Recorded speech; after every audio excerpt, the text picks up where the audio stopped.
I cloned myself. Oh, yourself. I'm on. Hi, Lisa. Oh, the bird. Bird just popped in. Yeah. See?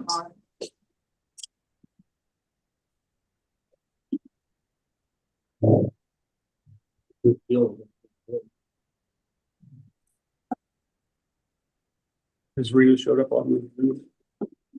I haven't seen her yet. She did send me a message that she wasn't feeling well, but she was gonna Zoom in, and I gave her the Zoom link, so hopefully. Rena? Yeah. Yeah. Yeah, she's not here today. I know for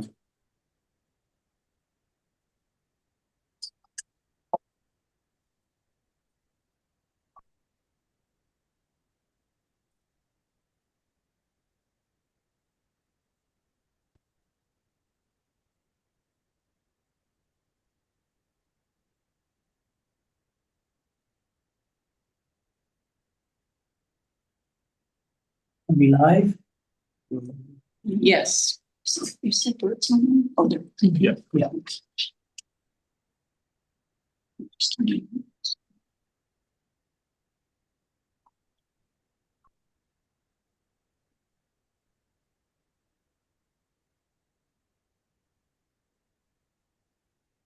Roland?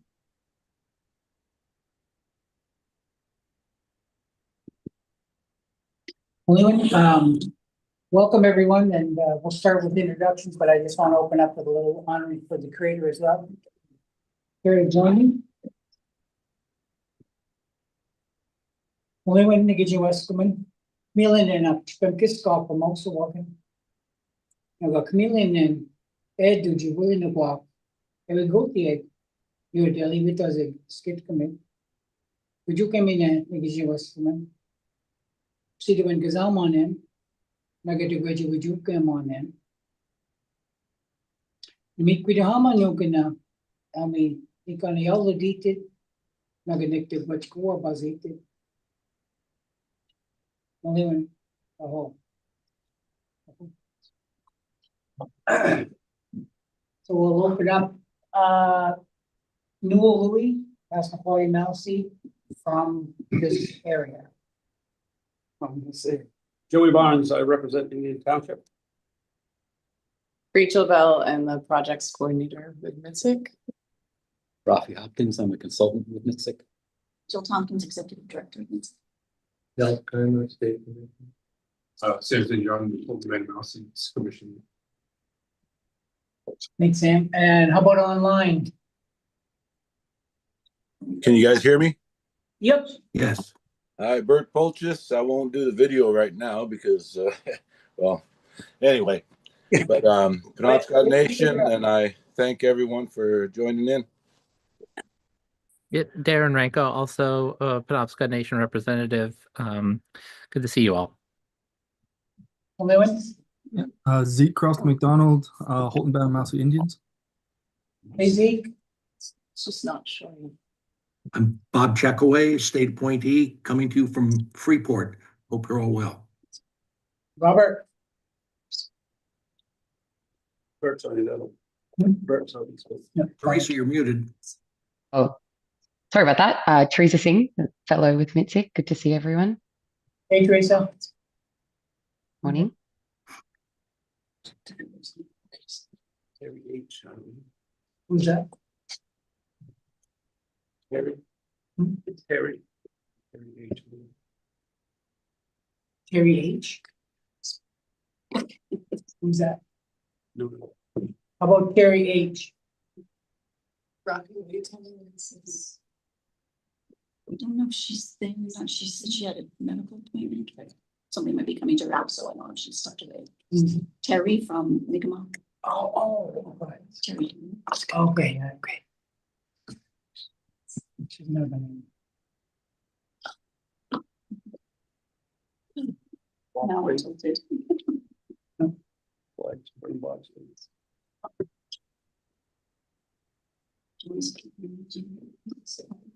Oh, this, okay. Oh, there we go. Focus. Welcome. Oh. So is that everyone?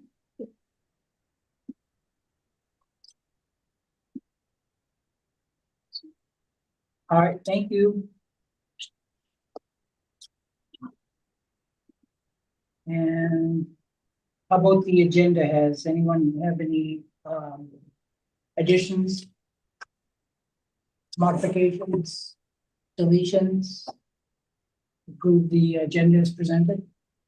We just have one request that, I'd asked for an executive session on contracts and salaries. And I was wondering if we do that at the end, that way other people can get off of it. Zoom. Does that Okay. make sense? Can say that to you. I don't know if you got my email, but I have to leave at 1:30, so I think it's done. before that. I don't know that they'll be making any decisions more. It's kind of Okay. start of a discussion. Okay, Sorry to interrupt if it's just a me problem, but at the moment we can't see the meeting room. It's just or at least that's on my end. Yeah, I Is wonder. anyone else online having that? I can see it on now, Jill- like I can see it on my computer screen. on Jill's, it's coming through kind of, Teresa. Okay. If you Oh look yeah. at, Okay. So it's not on Rachel. Yep. Gotcha.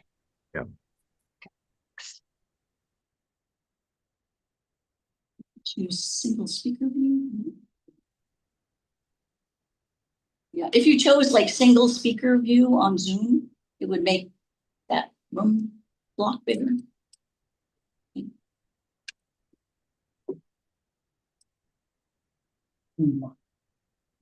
oh, all right, so yes on the agenda, all good? Hearing no objections? Review of the review and approval. July's MITSC meeting. Minutes.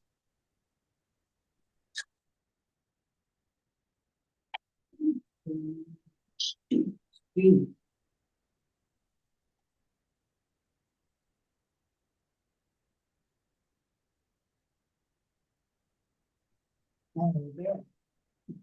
You were. Or is it Mi'kmaq, right? Okay, good. Anybody have any changes, additions, deletions? Questions on the minutes for July? Go ahead, Darren. Good. what's that? Sorry, were you asking me? You, any meeting minute changes? No. Anybody in the room? All right. So any objections for moving them into approval? Somebody should make a motion. I'll make a motion.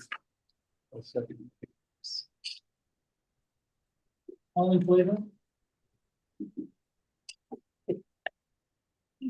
Thank you. Oh, wait. do we have a quorum? We don't. Right. I mean, it's not. Back up the bus a minute. We do not have a quorum yet. There isn't. All right, so we'll hold that approval for the minutes.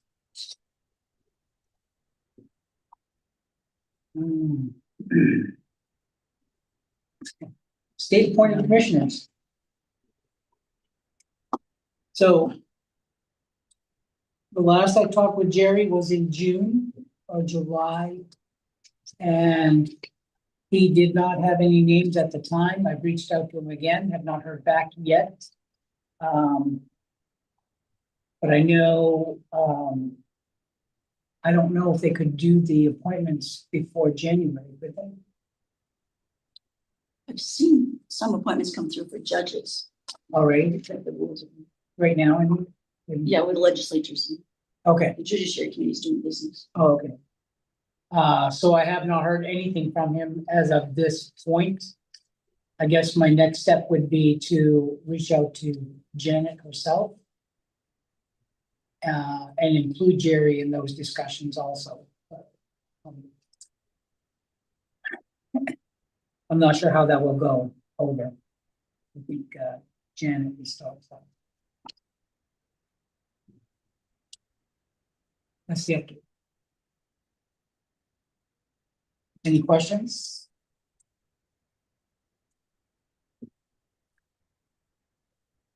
Online, any questions?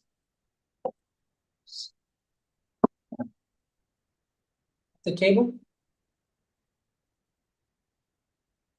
So we're still operating at, let's say a deficit, but like marginally sidelined by not having at least one more or two more students. Maybe Robert and Nell can assist me. I having trouble hearing you there. I said maybe Robert and Nels can assist me in looking for some commissioners. And I don't know, I guess we can make recommendations, but I'm not sure how they would go. I'm sure anybody in the governor's office would be pleased to hear any nominations. I don't have any to make right now.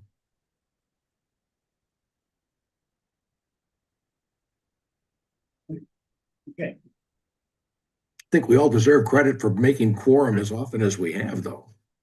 Yeah, exactly. All right.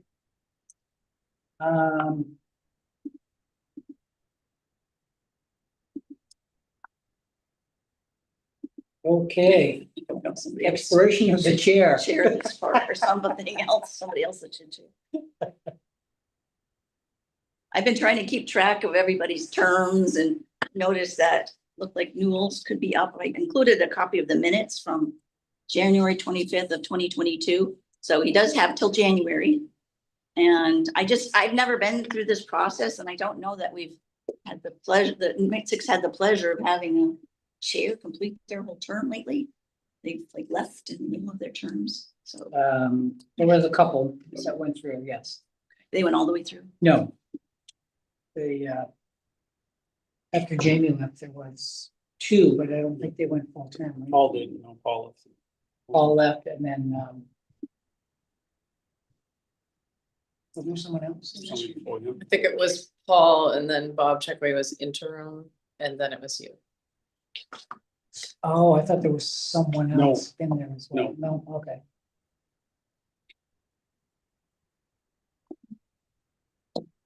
Just wondering what the process is and our next meeting, do you know, Rachel, when our next meeting would be? Is it June? January in Augusta, January 9th. Oh, Okay. Okay, January 9th, we can move that to the agenda item for chair nominations. I got something. Jill, I don't know if you mentioned, I think you mentioned you don't have any idea what the process is for that. I think we have people, if I remember right, a couple of us that have been on the administrative committee. And that's normally the process. Is we have that administrative committee, take in any nominations, for that, and we conduct interviews and bring that to the full body.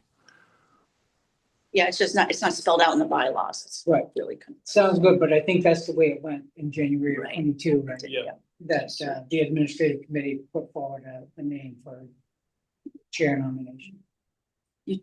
The committee did a search of some kind. Yes. Newell, are you interested in serving again?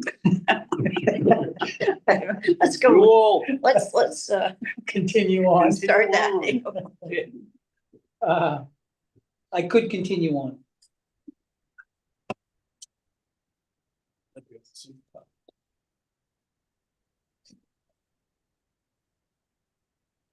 So who's on the administrative committee now?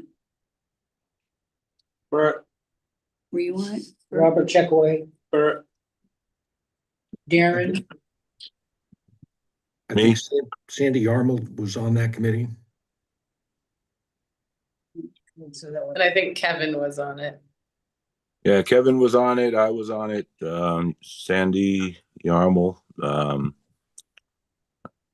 I'm trying to remember who else. Bob, right? Weren't you on there?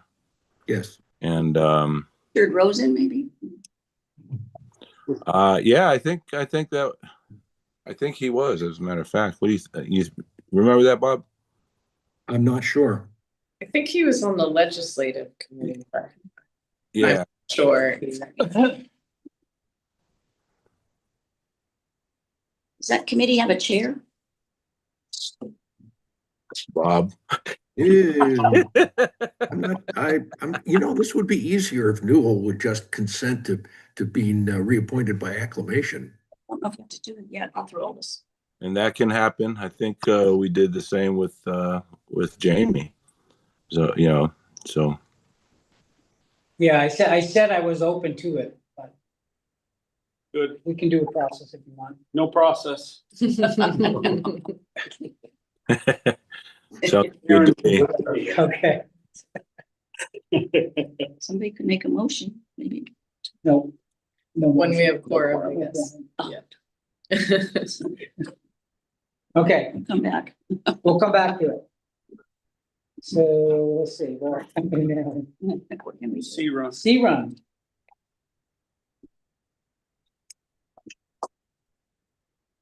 Healthy.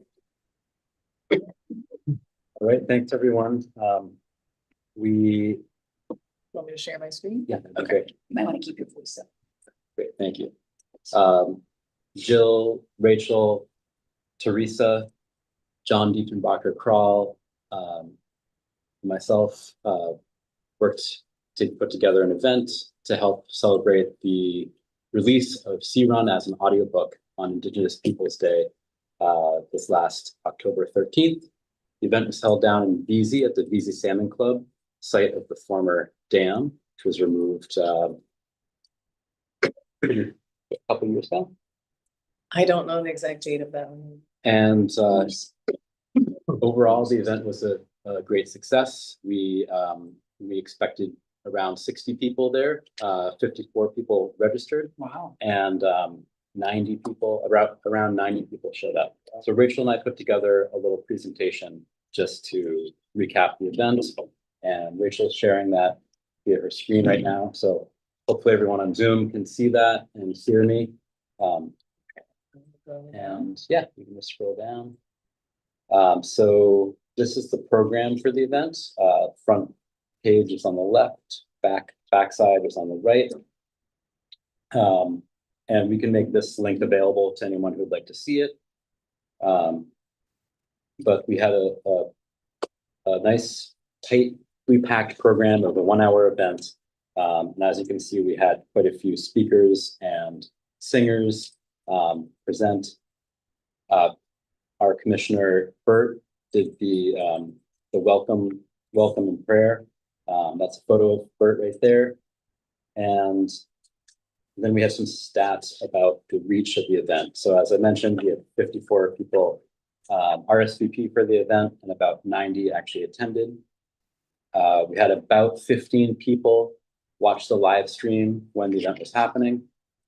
More people watched it since the event has happened. And we had 7 volunteers show up to help with everything from setting up the reception to helping with direct parking and set up chairs, etc. Some of those volunteers got recognition publicly at the event, but we just wanted to thank all the volunteers. We had 3 commissioners in attendance, which was pretty good considering it was a little bit of a trip for folks. We had Chief Francis was in attendance and also was one of the speakers. And we had at least 3 gubernatorial candidates show up for the event. Wow. So, and 3 news stations were there with their video cameras covering the event. Many thanks goes to John Diefenbacher Crawl for his great work in doing the outreach to the press and media. He was integral in making that happen and did a really thorough job. We have on the screen here the live stream video, which you can watch if you'd like. We're not going to play it now, but just wanted to let people know that it's there. As far as the media reach, we had 3 features from the 3 news outlets that were there. Those were all little television pieces that were ranged from about 2 minutes to 8 minutes, I think. There were 2 newspaper articles before the event talking about the event, and then afterwards, at least 7 articles. There may have been more, but 7 that we're aware of. If you'd like to see all the coverage for the event, we have that on the MITSC website under both our featured media page, and also there's a news item recapping the event. We list them out all there. We were gonna play this brief clip from News Center Maine. Yeah. Are you? Yeah, we don't need to play the whole thing because it's As temperatures drop, fall colors emerge. Reds, yellows, and of course, Kubota orange. Forget the greens and make your neighbors orange with envy with a new Kubota tractor from Doors Equipment in Bangor. Get your work done right with Kubota and Doors. You on board, yeah.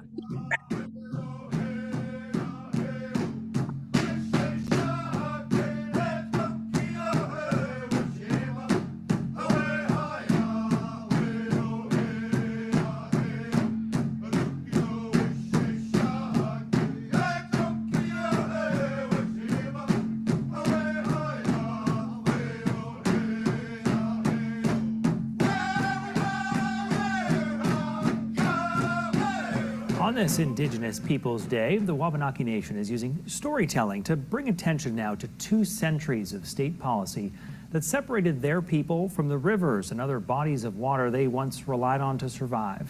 News Center Maine's Akua Deval went to the banks of the Penobscot River in VZ, where the Wabanaki unveiled a modern-day version of that tradition in the hopes that it will amplify their story.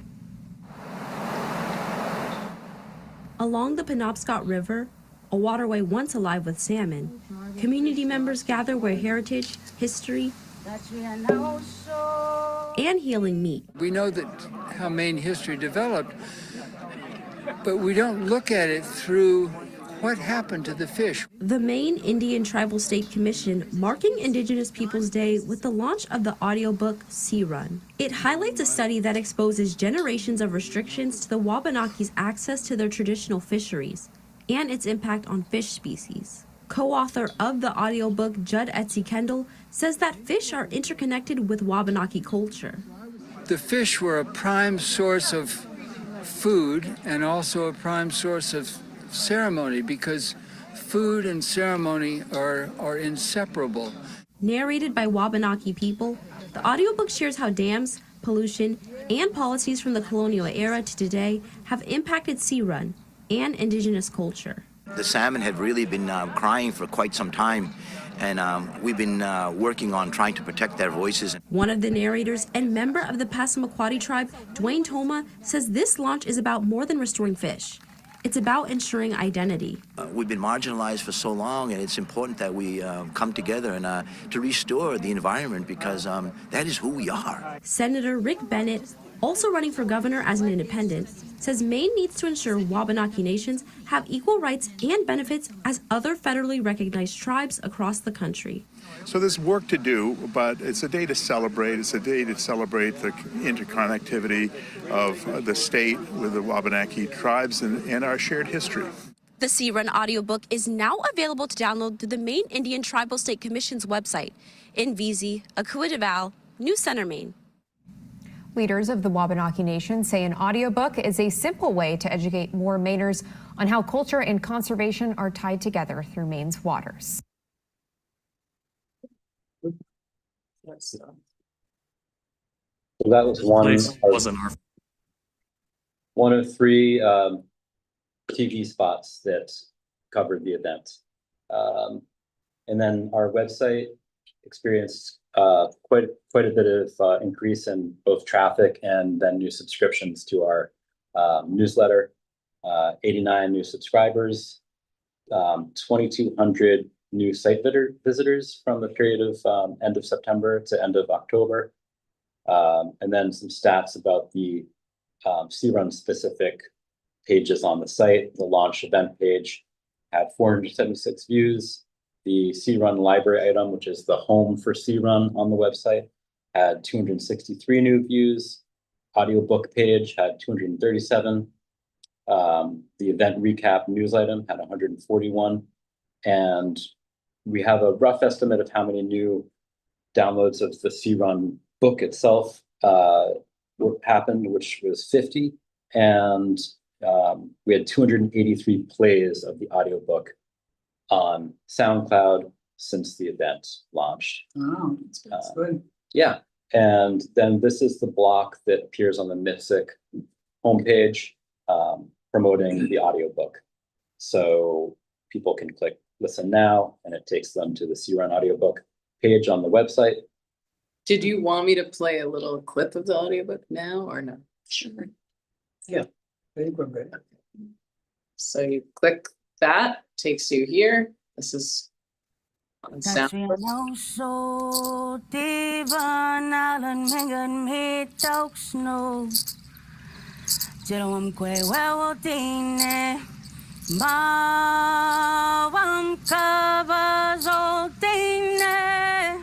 The Maine Indian Tribal State Commission presents C-Run, a study regarding the impact of Maine policies on the quality and quantity of traditional tribal fish stocks and sustenance practices.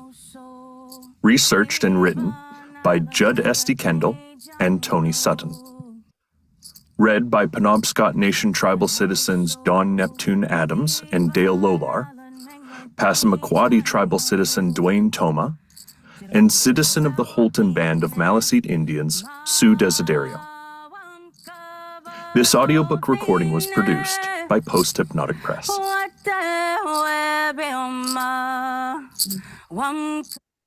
That we played at the event. Do you have that one? No, I don't know exactly how to, like, this is just the whole audiobook. I could skip ahead so they could hear Dawn. Yeah. Well, full commissioners can note to the listener. Okay, let's This report.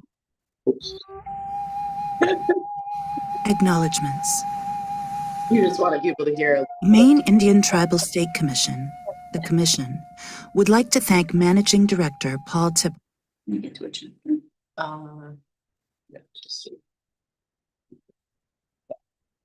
Okay, that'll take you to the SoundCloud page. You can skip right to it. Okay.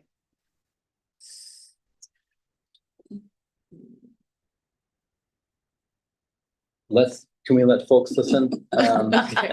Not during the meeting? Yeah. Okay, The- how do I get out of here? The audiobook is available from the website, and we thank everyone who was able to make it. For those who couldn't make it to the event, you can listen to the audiobook from the website. Please be in touch with Jill, Rachel, or myself if you have any other questions about the event. Rachel, if you want to go back to the presentation page, just click the back button. Yeah, great. Great. That is mostly it. We have thanks to everyone who came, and yeah, any questions about the event?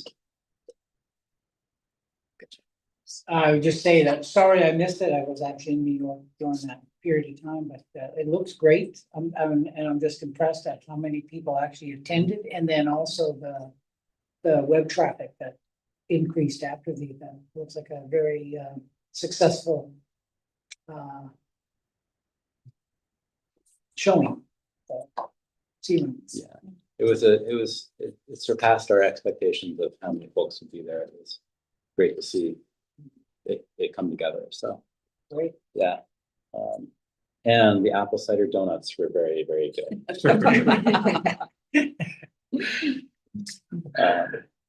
And we got to I got to meet Teresa in person, which was a pleasure as well. So thanks, Teresa, for your help with the event. Thanks, Rafi. And thanks for the commissioners who could make it as well.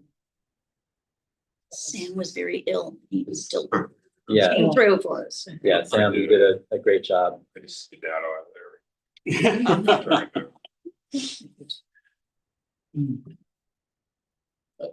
Thank you both. Thank you. Yes. Thank Yeah, you. Thank you, Rachel. I just add, it was an enormous amount of work. You know, Yeah. and these guys did so much in terms of like all the details, got the audio and visuals and the program and everything. So it's really great to have you. And then Yeah. parking, I mean, we had parking issues. So the We logistics, just I grab, would say, sometimes we grab people and they're like, hey, can you do this? And people are just wonderful. Yeah, say even the logistics of putting this all together, it's like enormous. it was a huge team effort and I felt like we had a great team.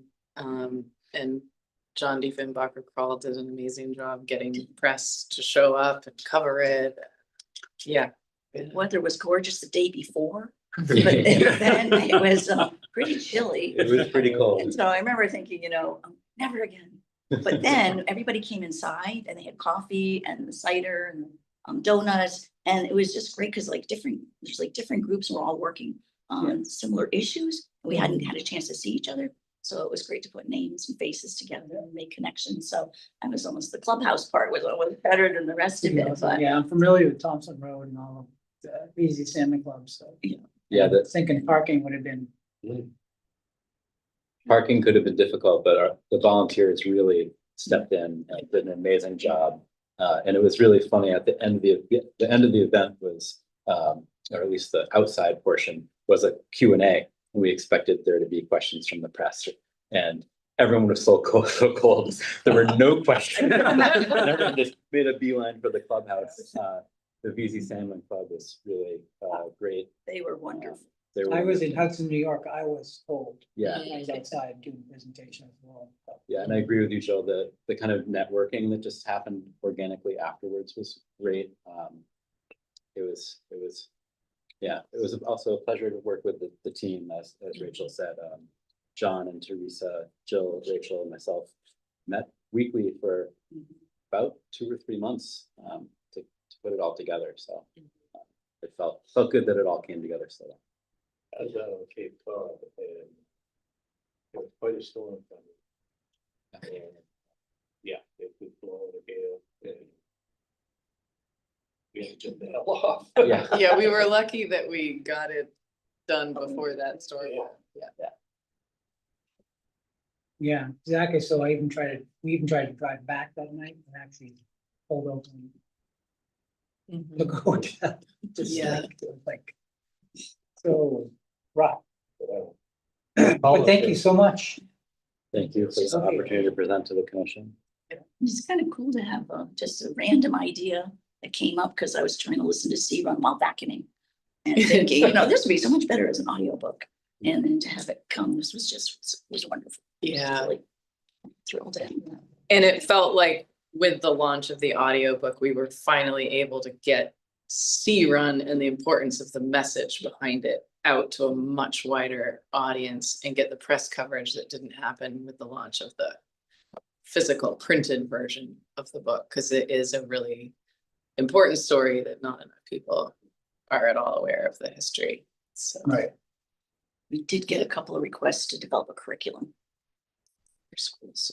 yeah, if anyone wants to translate C-Run into a curriculum for high school teachers, there have been.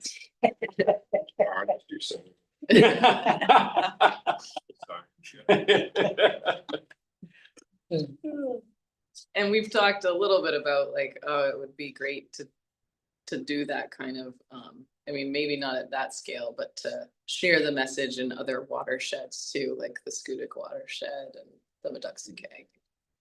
So if there are opportunities to even show up at existing events that have to do with the health of watersheds, C-Run, we could take what we did here and apply some of it elsewhere.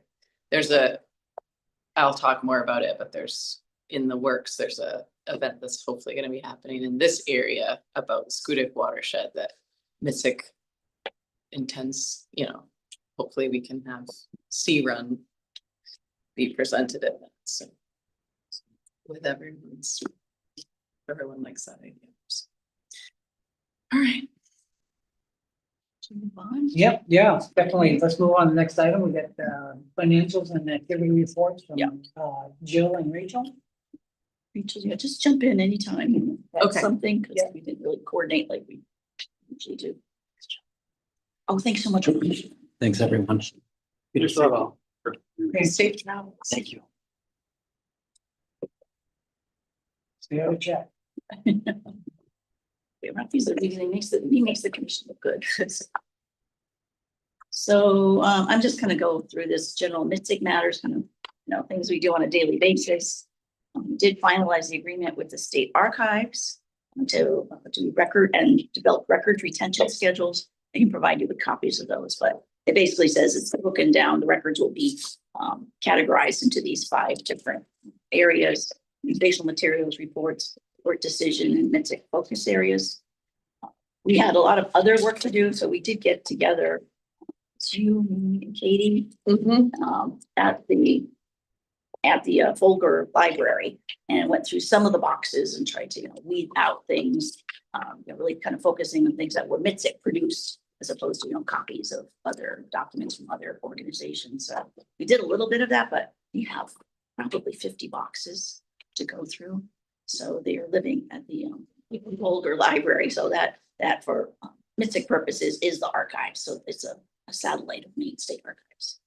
So, and then over the summer might be a good time to go back and look at them. And if we could have some volunteers assist in the effort, it would be really welcome. Then, of course, we worked on some action items from the July 18th meeting, correcting the June minutes and writing the July minutes, and then updating. We'll talk later about the amendments to the legislative involvement bylaw. So to amend hopefully what was the commission's discussion. And I went back and listened to the meeting. And so I basically wrote it the way it looks like it was intended. So I'm sure the commissioners can correct that if that's not right. And then on August 28th, we had the Fishing Regulation Tribal Summit at the Mitchell Center, which Bob chaired, and it was really well attended. And there's a few topics that were discussed. Bob will maybe talk about one of these.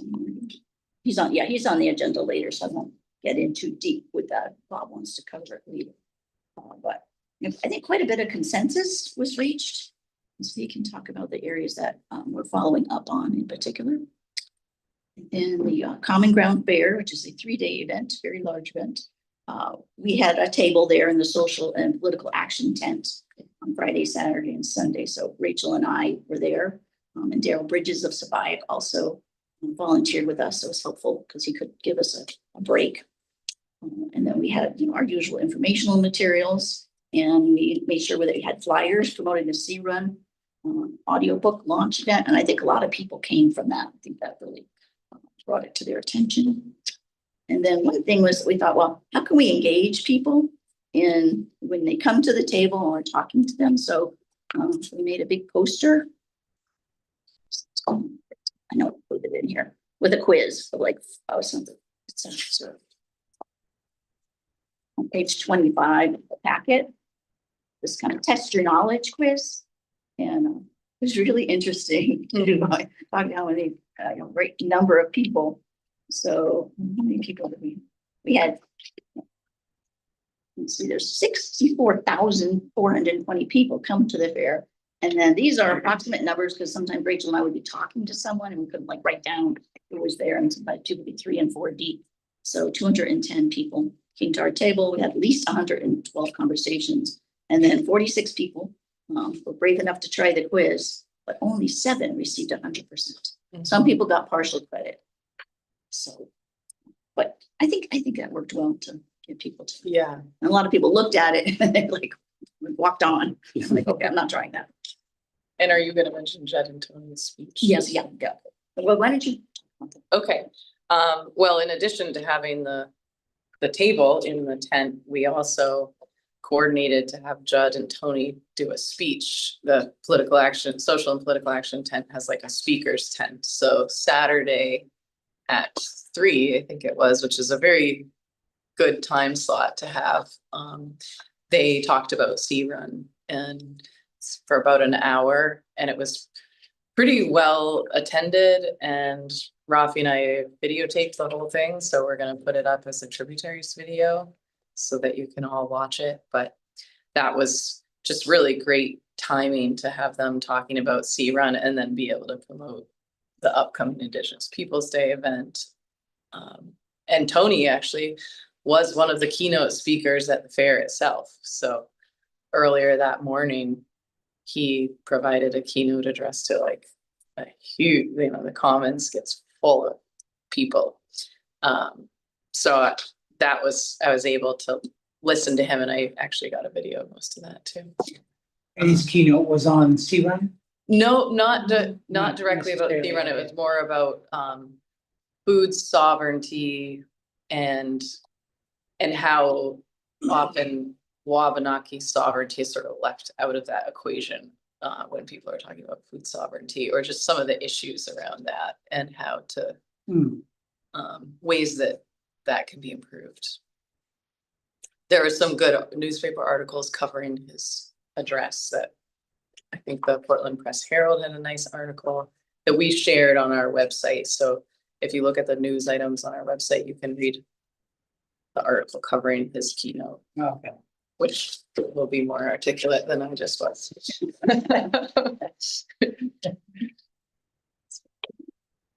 So I guess I kind of want to jump ahead to page 1548. You should have a chart with arrows on it. And explain what's going on with the financial accounting and reporting. So in fiscal year 2024, when I started, MITSC had 5 sources of income. Here's regular state annual appropriation. It's about $268,500. That's decided every 2 years. Tribal contributions. Then we have interest because all that money goes in the bank. And then we had an old Broadreach grant that we were just wrapping up. So that was just a little bit of money, but that got wrapped up. And then just donations. Mostly the donations come in conjunction with somebody will want a copy of the book. And, we're trying to get it out there. So I was a little hesitant to start charging a price, but we said, well, if you want to donate, some money, then you could certainly do that. So I think like $25 is kind of where we landed because it costs at least that to produce it. And then there's mailing costs on top of it. So if we get donations, that's it. And I think actually the Hancock Lumber Company had given a donation at one point too. I think that went toward printing of the fund. So, but we really only needed accounting for 2 funds. You've got the general fund and then Broadreach. So grants, usually grants, when you account for them, they need to be separately tracked. So, and then we only needed to do something called cash basis accounting. I had 1 accounting course in college, so I had to kind of draw on that, but I did very well. So I was like, cash basis was easy. I couldn't understand that. But in fiscal year 2025, we had some projects that we wanted to do. And so we're like, well, there's all these possible funding sources. So let's apply to all of them and see, what happens. Well, the good news is we got them all, but the bad news is we got them all. So it was a lot of work. But so now we went from, having this 5 sources to 8 sources. So what was added was a Sewell grant, which is wrapping up. That's what paid for the audio book to be done. And then upgrades to the library, and the library's great. It's really comprehensive. Paul Tebow helped work on that. And then the Broadreach grant, that is the grant that pays for the development of the Wabanaki cultural competency curriculum. And then Native Voices Rising is a grant. Actually, Teresa's going to talk a little bit about that. There's 5 projects under that. And Main Initiatives Grant for Change is a small grant and is really used to help with infrastructure. I think it was originally intended for like new organizations to help them out. But I was able to argue, well, we're kind of like an emerging organization because we haven't had staff before, and now we're needing a little more sophistication. And so we do get that funding. What complicates it is that 3 of the 4 grants are multi-year, and you don't get the full award in the first year. So between all those grants, if we were to get it all at one time, we'd be looking at $432,200. So we need to account for 5 funds, the general, and then each grant. There's a complication because MITSC is not a 501c3 organization. So a lot of times your applicants are limited to that pool. So what's nice is that Cobscook Institute agrees to be our fiscal sponsor, but they charge 5% of the grant to do that. And that's not unusual. But the way the system is set up is the grants come in and it's almost like they're the grantee. And so the money goes to them. And I think MITSC's just lucky that it had some savings to like do the work, because what you do is you then bill them for reimbursement. So it gets kind of crazy. So and that's really what this chart shows about the award going. MITSC goes over to Cobscook, then we incur expenditures, and then we invoice Cobscook, and then they pay us. The problem is that complicates things because we go from cash basis accounting to sort of accrual accounting, which is a whole other beast due to this arrangement. So Pat is not an accountant, and QuickBooks is enormously complicated. So, she and I both went to training, and we thought we had everything set up with, we had to do something called a chart of accounts and put all our money in these different things. But then I said, well, this isn't really showing what MITSC's assets are. And even though we don't have them, they're ours. We just have to get them from Cobscook. How do we show that on the books? And so we had a 2-hour session with a man who does a lot of this training. What's his name? Greg. And it got pretty deep, pretty fast. And so we started to switch it over, and we were not completely successful because basically the audiobook came up and everything. So once I can focus on that, we will have a much better reports. So I did include the balance statement for you. And she had other reports, but they came out very strange, like different, because we were working with chart of accounts, it suggested, well, you shouldn't have as many, you should take out a few. So just got lines where it all says deleted, deleted, deleted. And I'm trying to explain. So but the balance sheet is on page 16, showing you what our assets are.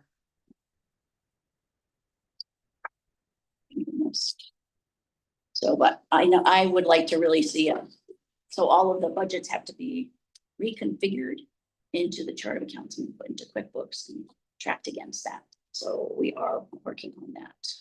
And maybe later this afternoon, we can talk a little bit about that situation of having a bookkeeper and how that should be.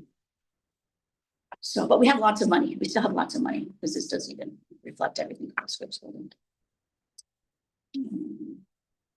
Then I recently got a notice, I'm not sure who it was from, that during the 131st legislature, there were amendments that were made to a data management and governance practice to quote, promote consistent collection of racial and ethnic demographic data to promote equity through informed data-driven decision-making in future state policies and laws. So they have said that because we are an entity that advocates for underserved populations, we will be invited to a stakeholders meeting in December. But I think it's going to be a very firm invite. So I do plan to attend that. If anyone else is interested in participating in that meeting, I'm happy to have company. So it's a good thing, I think, in terms of helping inform the decisions that the state makes with full. And when is that? I think so. They haven't set a date yet. They haven't Just set said a date, December, okay. which is coming up. So, and then I don't know that we've ever kind of shown you what we do on a daily basis. And I don't think this captures it all because I didn't have time to ask Rachel to give me her log on page 20. It's sort of started a log, not immediately after I got started because I didn't realize we needed to do this. But we get calls and questions through the website, assistance by phone. So I thought it was important to track that. So that's what you see there, everything, all the calls that we've gotten, everything from, and actually I didn't include one we got where it was a woman said, my daughter's going to be in a beauty pageant and she wants to dress as a Native American princess. Can you help us? And we're, oh, wait a minute. That's how, this is a teachable moment. So, so we talked to her. It was funny because first she was really offended when I was like, that might not be a great idea. I need to talk to her. And I could tell she was really upset. So she hung up, but then she called me back later and she's like, okay, I see it. And she said, I think we're going to go as a baseball player instead. So You're upset. yeah. So, but yeah, so the range from that to lots of questions about fishing. They realize that MITSC has jurisdiction, but they want to know, do I need a license? What are the regulations and all of that? We've actually got a couple people from around our area talking about the MITSC fishing also. Right. You could unofficially have more field lists. Okay.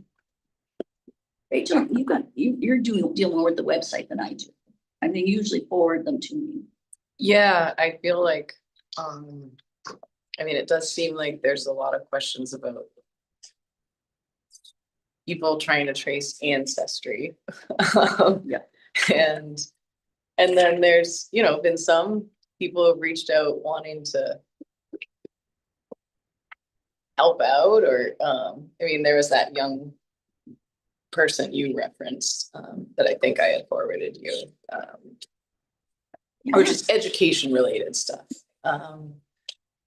Couple of people said, always, you know, I worked in Native studies and can I help you? And then you follow up with them and they don't really come through. So, yeah, but a lot of questions about, you know, tribal membership and how do I get my money? Kind of questions. We help them. Nice to meet them. The one thing that I think we're gonna start noticing is because there's awareness that the archive records are now public. Because UMO, the library there, was saying, I think because of an earlier decision, that the records were confidential. No one could look at them. And it was when some students asked to see them without hold. You guys were all involved with that discussion came up. So I think now the word is out that people can look at these records. So we're starting to get some requests. So I just included one starting on page 17. I guess I didn't think I included her email, but she asked for some, you know, fairly in-depth things, like she wanted to see our budgets, and I was a little nervous letting that all go, but you can actually go on the state website and see what our budget is and what everybody's paid. So I thought, well, I'd rather have all of that. So I did what I could in some organized fashion, and I got a really lovely thank you from page 19. Sounds like she's been trying to get some of this information. That's been difficult for her to get it. I anticipate getting more of those kinds of questions, which it's problematic. Like, what if, you know, because our records are all in hard copy and they're not digitized yet, you know, I worry about getting a question that requires years of data in some way. But you can write to people and say, because you're supposed to respond within a week, you know, to let them know. And you can kind of say it's going to take a while. So be patient. So the grant work was kind of going through these grants. So the MITSC Outreach Enhancement Project, we already talked about the audiobook and the updates to the website there, which just looks amazing.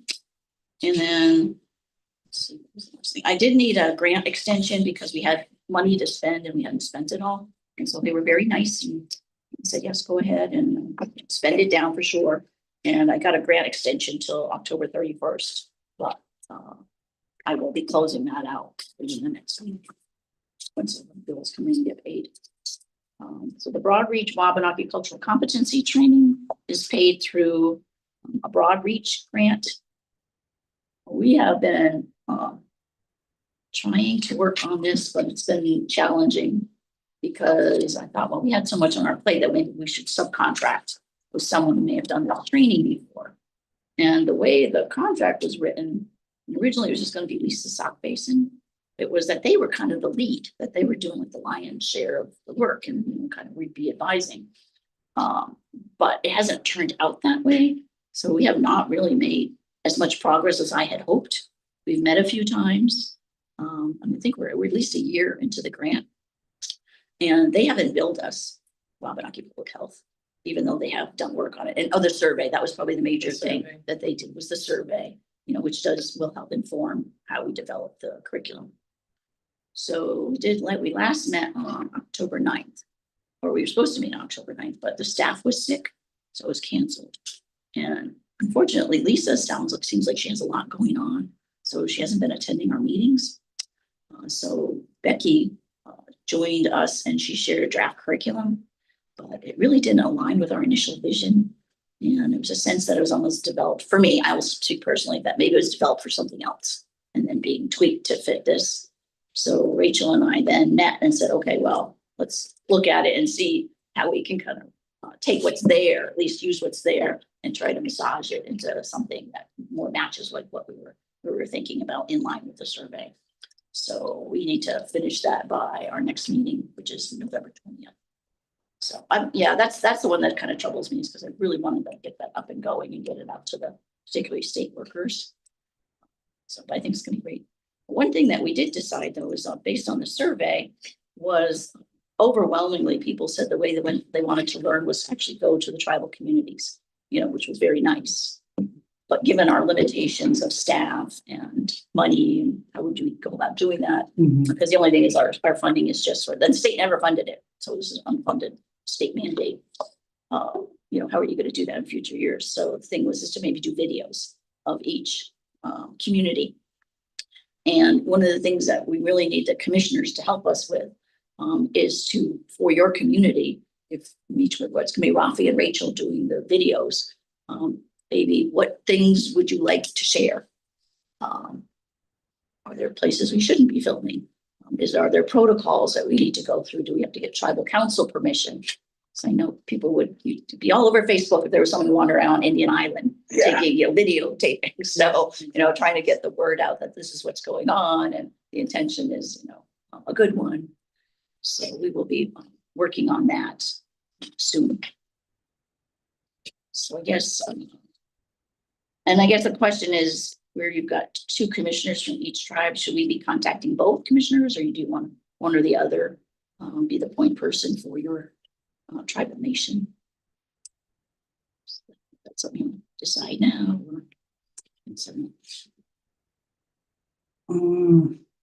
I would say contact both. That way, more chance of success. Right, yeah. And different perspectives too. Yeah. So we thought maybe there would be commonalities, like, sometimes, each tribe, I think, has a healthcare facility, maybe. May have elder housing, may have a school. I mean, we wouldn't take pictures of the children because there's usually a prohibition against that. But anything like that's special geographically, like in Penobscot, I always think of the bridge. That's pretty historic, a lot of history around that. And there's some other places. So is there anything you want to add to that?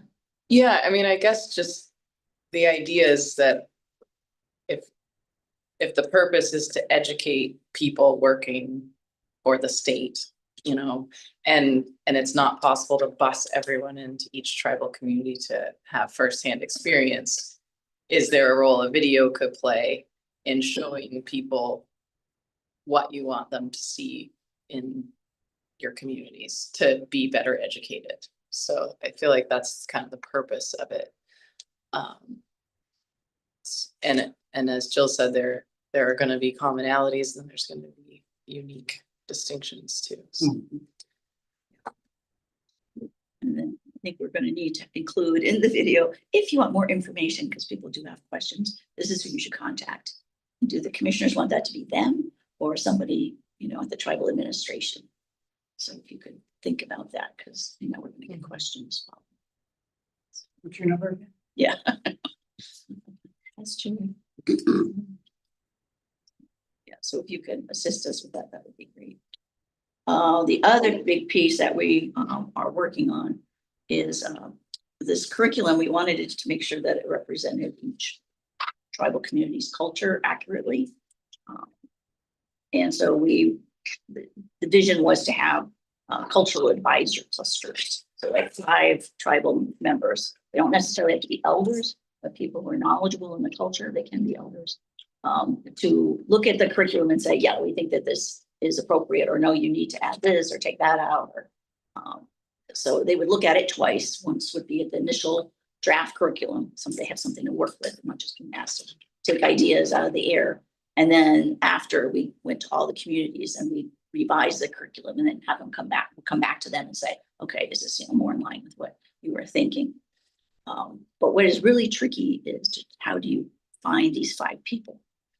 Each of you know with your tribes who your knowledgeable people are. And sometimes it's controversial. Someone will say, oh yeah, this person. Oh no, not the person. I remember trying to get expert witnesses in tribal court cases. Depends on who you ask. Exactly. And so, how should we do that? Do you have any recommendations? Well, I just quickly thinking about it, it's like you have to really put it into the hands of people here on, at Spire, for example, and township, same thing. Maybe even within the tribal office, have some sort of notification that if you'd like to be that person to sign up. And then I don't know if you're not going to get 30 people, right? we might get a couple. Yeah, we're looking, yeah, and the, maximum is 5. Right, but I'm saying from, you're not gonna be flooded with people that are stepping forward to do that, so. Yeah, I did a little test thing with the elders at Penobscot, and we had a form to fill out. And it was amazing the number of people that were suggested. So really, yeah. So I thought, well, how do you choose between these people? Yeah. So I'm hoping that we can ask you commissioners, because you're there in your communities, to assist us with that. Because we were given a whole bunch of names. We probably really do have 35 names already, and we're just like, shouldn't be up to us. So. And so what would they do? They would answer questions or provide information or? Yeah, we'll have the curriculum there, and they would get paid for their time. They'll get mileage, and we feed them. And basically look at the curriculum. Here's like the different components. One of the things that we kind of disagreed with the Wabanaki Public Health folks was that they wanted to do 2 days, and about like 6 hours each day. And we're just really questioning, will we be able to get state workers to devote that much time? I mean, it's hard enough to get them to come to meetings. And so wouldn't it be better to do it if we can do it all in one day? So the curriculum isn't going to be all that long. I mean, there's going to be major chunks, I think. Yeah. And we want to try to include also like a little bit of ceremony, like an opening ceremony, and kind of a closing circle. And that will take time. So it won't be anything terribly detailed, but we should have written materials as well. They could look at those. Have each of the people attend should get a manual. It's still very paper bound. So, so I think if this book that's going around, then people are more apt to look at it. So, and we also will have dedicated web pages on the MITSC website for the curriculum. And we're going to videotape the trainings so that they into perpetuity. New employees can take it. And then, right. Yeah, and people who are not state workers, because we do get questions about, is there somewhere I can learn more about this? So non-state workers, even other tribal members, can look at it. So it's kind of a plan. So, I'm ambitious. So let's see. Anything else on that? I can't think of anything. Okay. And we got this, this is the one grant I didn't think we were going to get because it was a national competition. And I felt like I was writing in a foreign language because we met with Tony and Judd. And we really wanted, I said, well, you've got C-Run, this is great, but where does it go from here? You've got these recommendations, what's the plan here to implement them? And so we sat down with them. And then when we had the great fortune to have Teresa reach out to us, she found us. I didn't find her she had graduated from Columbia with her LLM. She's got enormous background. You should provide her resume to you if you haven't gotten it already. But she's a lawyer in her own right, has this advanced degree. So the grant has 4 different pieces to it. One of them was that we really wanted Tony and Judd to be able to go and do presentations, so it funds them, so it pays them for their time and their mileage. And they've already done 3 of the 6 land public presentations: Common Ground Fair, the C-Run audiobook launch, and the Bag of Juice River restoration event. I know Tony speaks a lot to schools and other community members. People come up to me all the time and they say, "Oh, do you know Tony Sutton? I saw him here and there." So he does speak quite a bit. And then Teresa's been working. She'll be talking to you about her projects. So I won't go into that very much. And then, maybe I wanted to say is that there was 2 pieces. One was to kind of look at the historical understandings of Wabanaki people when it came to sustenance. So I'm sorry, I keep using Penobscot references, but when John Yaptune went down to the Massachusetts and spoke to the Commonwealth, he wasn't just advocating for him and his family. He was advocating for the whole tribe and their fishing rights. Whereas the language in the Settlement Act says, well, sustenance means fishing for the individual and their family. And that's as far as it goes. So it's very constricted. So Tony, Judd, who's already worked on that piece a little bit for C-Run, he's going to go in more depth. And Teresa, maybe she'll talk about this, but has worked with the Folger Library to look for the petitions that were sent to the Commonwealth back in the colonial period of time. And so I think it gave them a jump start. And so they're now digitizing them, and they'll be archiving them so they'll be accessible. And then for Teresa, I will let her talk about her pieces. It's her turn. And then the last thing, the main initiatives, this is the grant that helps us with some infrastructure. And we received it because we work to advance racial justice by addressing systemic factors that oppress Wabanaki people. So the most pressing thing for us was that we didn't have health insurance. And as you all know, the exchange was incredibly expensive. So we looked and we said, well, the state's group health plan was, far less expensive, but the AG's office and then the HR people were like, well, you're not state employees, so you can't be in the plan. You can't participate in it.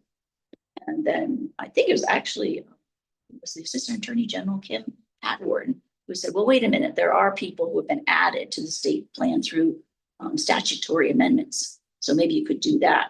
So long story short is that's the route we took.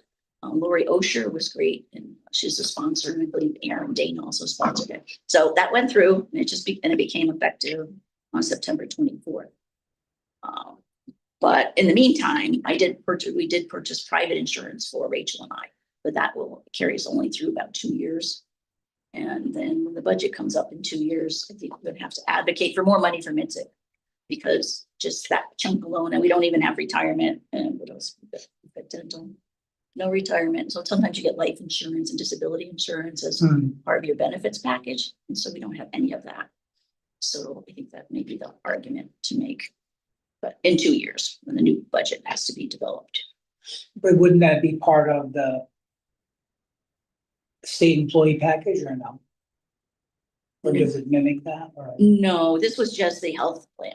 the health? Okay, Yeah. just the health. Health All plan. right. And I haven't really pursued it, to be honest, because state employees have to contribute a certain percentage toward it, depending on how much they're paid. Whereas right now, my rationale was for the first year, we had to pay 100% of our insurance out of our pockets. Right. And so Rachel and I currently are just receiving insurance and we're not contributing to it. So it's actually going to cost us more personally when we move to the state plan. So I haven't really rushed out and said, let us in. But the time will come, but I will be approaching them about that and get that in place. So, and then the other thing was that to develop a communication strategy, because when I first started, I tried to set out a press release and it went like nowhere. The only newspaper organization that picked it up was like Indians.com, something like that. They actually did a little video, follow up to it. But John Diefenbacher called, and he got stuff everywhere, placed everywhere. And so I thought, we really should have a plan about how we go about doing this. And so the C-Run audiobook launch gave us a great way of starting to get that into place. He didn't share all his secrets with us, but he did an amazing job. And so we do have at least a template to work from. So if we have future events or accomplishments we want to publicize, we can do it that way. And then what challenges do we have currently? We've already addressed the fact that we have a short force for commissioners. And that's actually a particular concern. I mean, the commission's been great about having 100%. Everybody who's on the commission, has shown up. But as we get into the legislative session, depending on what the commission decides, you're going to need quorums for those meetings, and those happen, in very short notice. And so it's hard if you have to have 100% of participation to do that. So I am hoping that we can get that taken care of.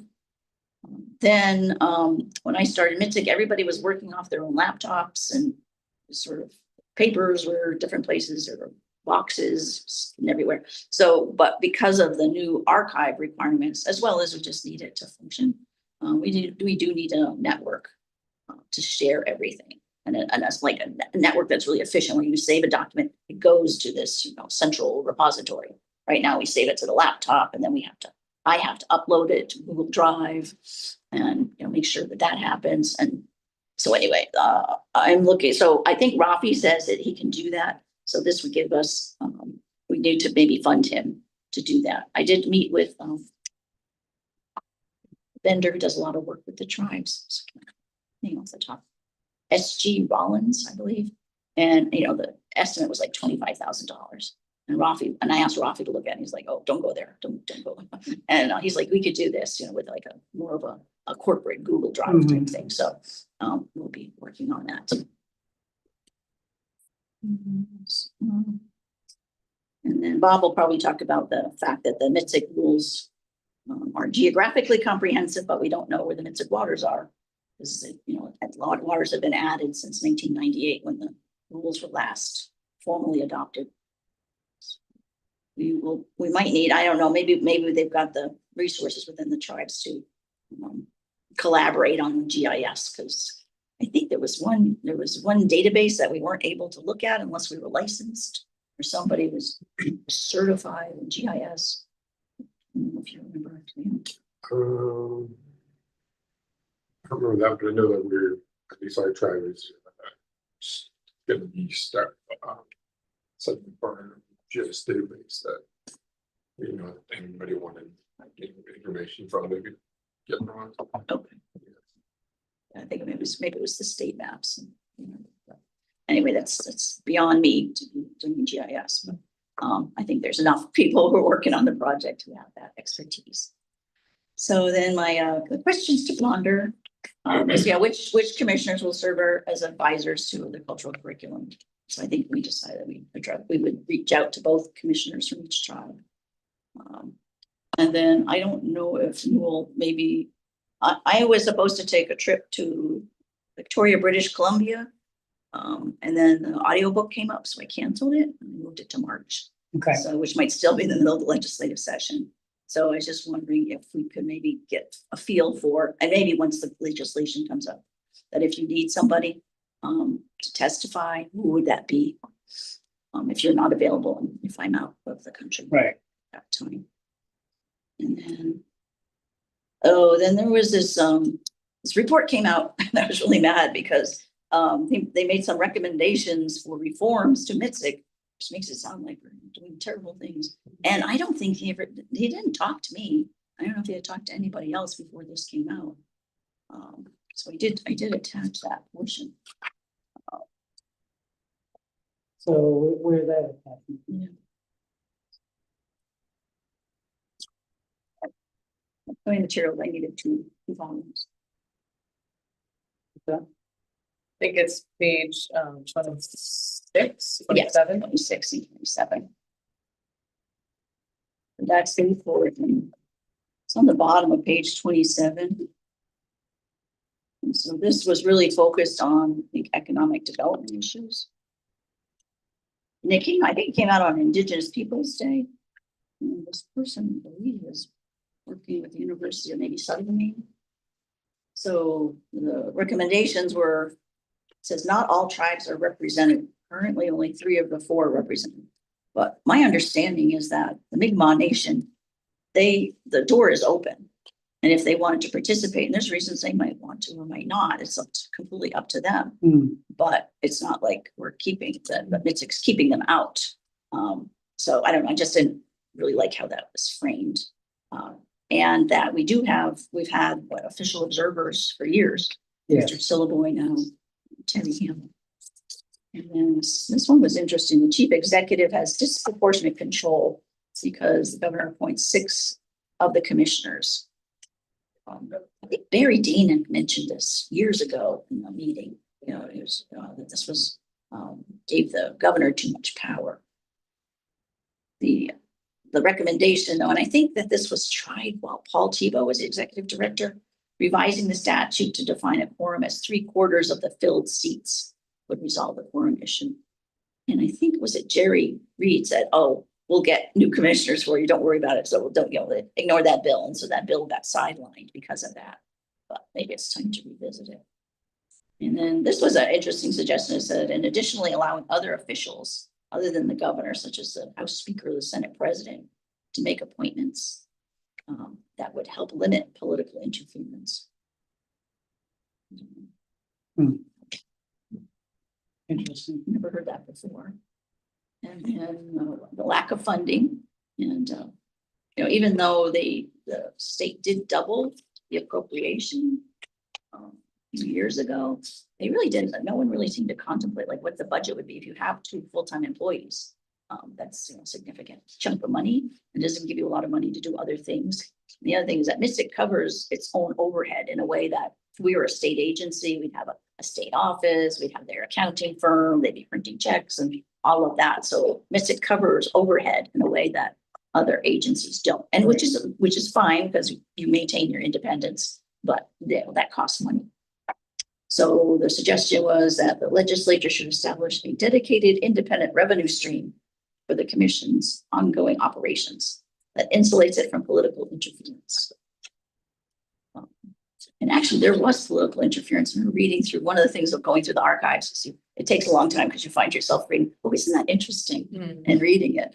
And there was a period under, I think it was Governor Baldacci, and I don't know what happened, but they ended up like slashing MITSC's budget in half. And it seemed like it was almost retaliatory in nature. So I wasn't around for that, but that could be a problem. So if you can think of, is there a revenue stream that we could tap into? You could say, well, this percentage of this money should go to MITSC. Doesn't the state get a chunk of the sports betting money? Yeah. So maybe something like that. Something to think about. Yeah, somebody told me it was like 6 or 7 million they got last year. Yeah, so if they felt like maybe it wasn't coming out of the state general fund, you know, it's somewhat related, you know, it's related to the tribes. That's a suggestion. So I wouldn't really thought too hard about it, but it does seem that is a big weapon that could be used if there was a governor who really wanted to shut MITSC down entirely. And then the last thing on a recommendation was that MITSC should also be given the authority to introduce legislation on its own behalf without needing a legislative sponsor, as state departments and some commissions already have. So, you know, Paul Tebow mentioned that. If bill got floated or not. Has MITSC had a hard time finding sponsors? I don't think so. No. Was, you know, over the years, we've had sponsors or people who are sponsoring, co-sponsoring. Yeah, I was pleasantly surprised because Lori Osher was looking for co-sponsors and she had this sheet of paper and like within 10 minutes it was full. It was for the benefits bill. It was easy to jump on. So I think we probably had 16 co-sponsors. Yeah, so it was plenty. So, but that's an idea of, you know, we were having, you know, difficulty doing that. But, you know, I think the one thing is that if we can't sponsor the legislation, we get cut out of the work groups or the work sessions. MITSC can appear at the public hearing, but then you can have a bill go to the work session. It's completely different, but the only people who get to speak to that are the sponsors. That happened with the Wabanaki Studies Bill. So maybe there is something to this.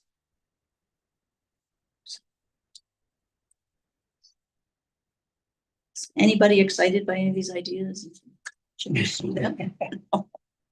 I want to read them more. Okay. Yeah.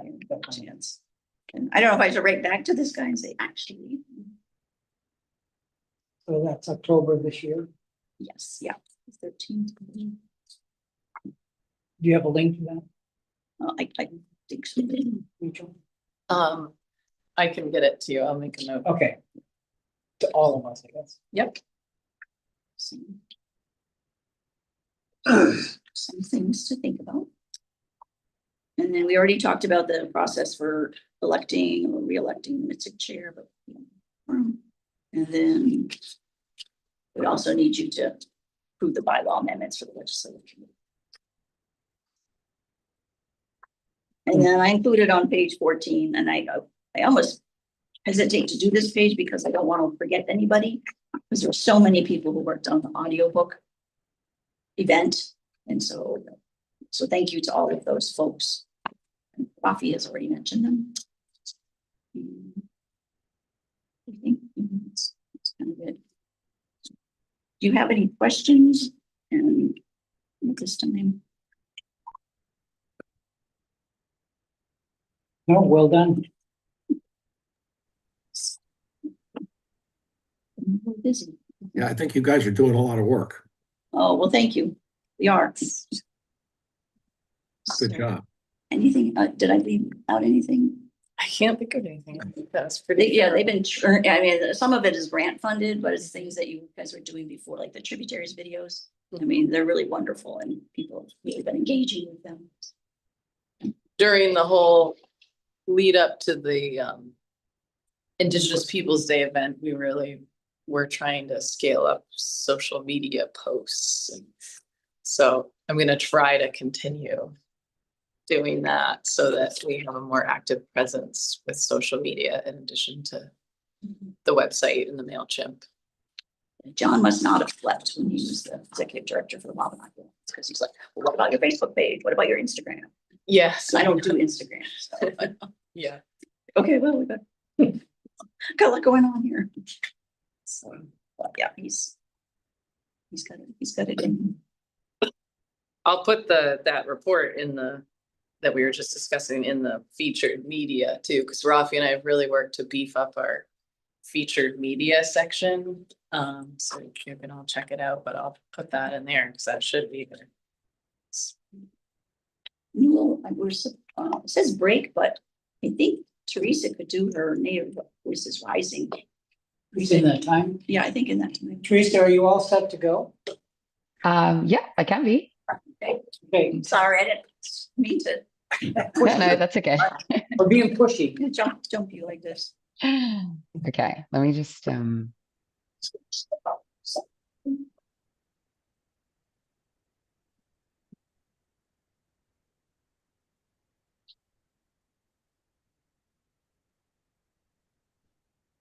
Yeah, do we want to take like a 5-minute bathroom Yeah, maybe break? so. Yeah. Okay. Just thinking. Does that work for you, Teresa? We'll just take. yeah, that's great. Yeah, Bathroom break, you can prepare and. perfect.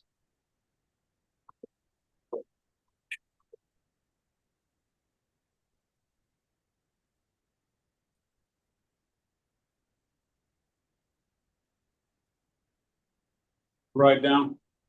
I said it was long, but not too bad. Yeah. They repaved, it seemed like they repaved the road. Yeah, that Quick, all of them. it used to be that section from Danforth up was just, oh, they've done a better job the last few years. Not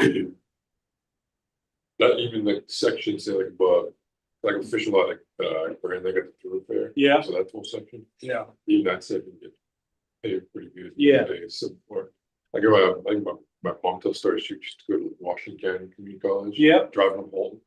She was saying like the road was crap. Oh, yeah, back in them days, I can imagine, yeah. It wasn't that long ago, honestly, you walk through and it was just brutal. Well, I like the drive. There's some pretty neat sections, that section outside of Danforth where you can see Mount Katahdin is pretty cool. Right there. I remember it was like this, one time, I don't know who set it up, but like we went to like this, that Living Waters camp. Yeah. And I don't know who. It wasn't like anything religious, could have been just like using all their stuff, but Yeah. we're like, oh, we didn't even know this part of Grand Lake existed. Yeah. Now it's. Yeah. Yeah, that's pretty close to Danforth right there. Yeah.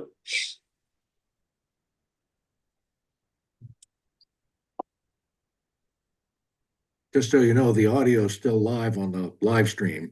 That's okay. I can't hear you anyway.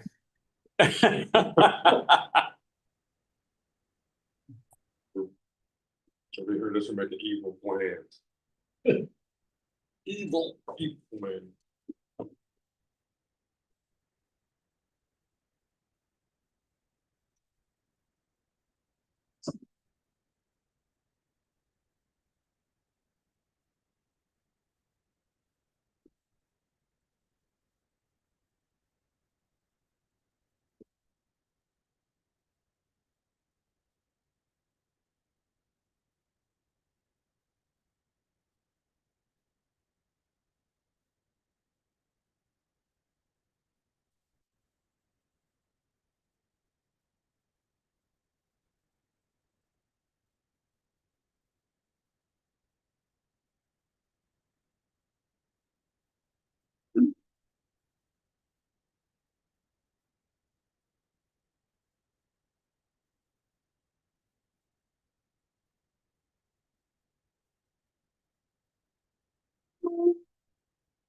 Looks like a photo from the ancestors paddle. You know, Rachel, I got it off Google, but it reminded me of that. Okay, well, all right. Can you see that okay? Is it coming Yes. through? Yeah. Okay.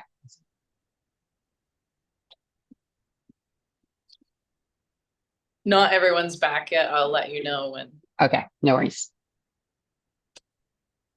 Teresa, you can probably do the slideshow view if you want. Yes. There are other boring technical complications I won't bore you with, Jill, but if it's okay, this view, I might leave it like that.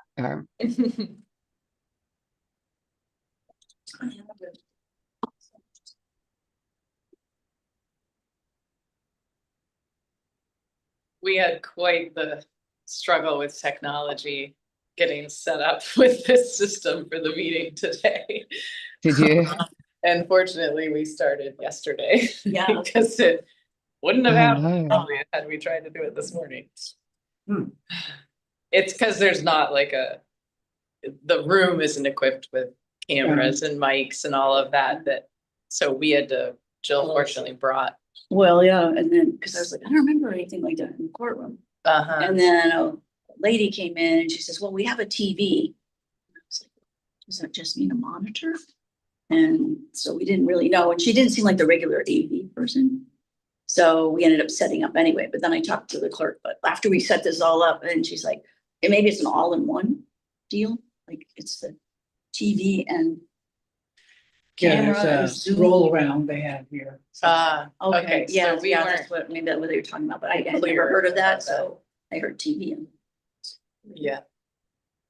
So anyway, we set up this whole system with our own stuff, but it getting the audio to not have that horrible echo was very.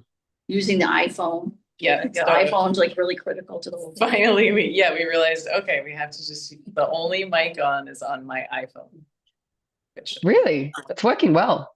I know it's working. Yeah, Rafi, again, thankfully we called him and he's like, Savior. iPhones have the best mics, like way better than computers. So just your iPhone, and God, that is.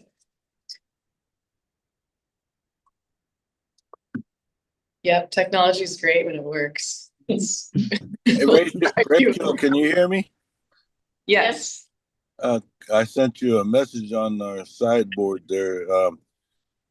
I got somebody that's been trying to get on the link to view the meeting, but I don't have that. I've been driving, so I can't do anything. But I sent you screenshots of what he sent me, and if you can send me something to.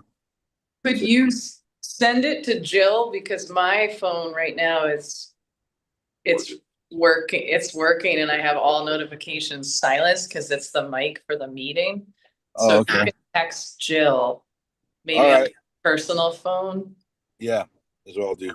Okay. Thank you. For Bye-bye. No, just a member of the public.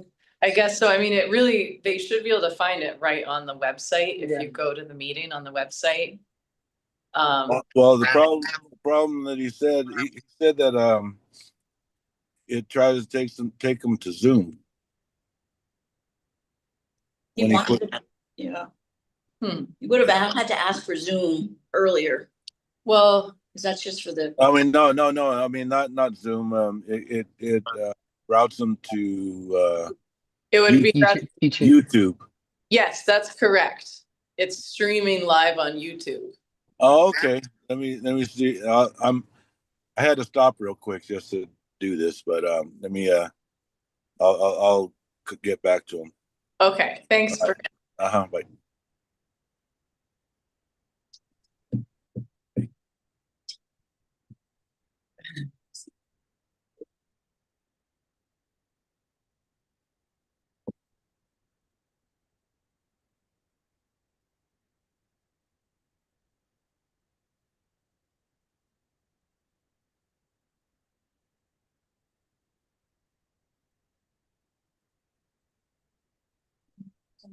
I'm not sure. Yeah, we're just waiting on Joey, Teresa, and then.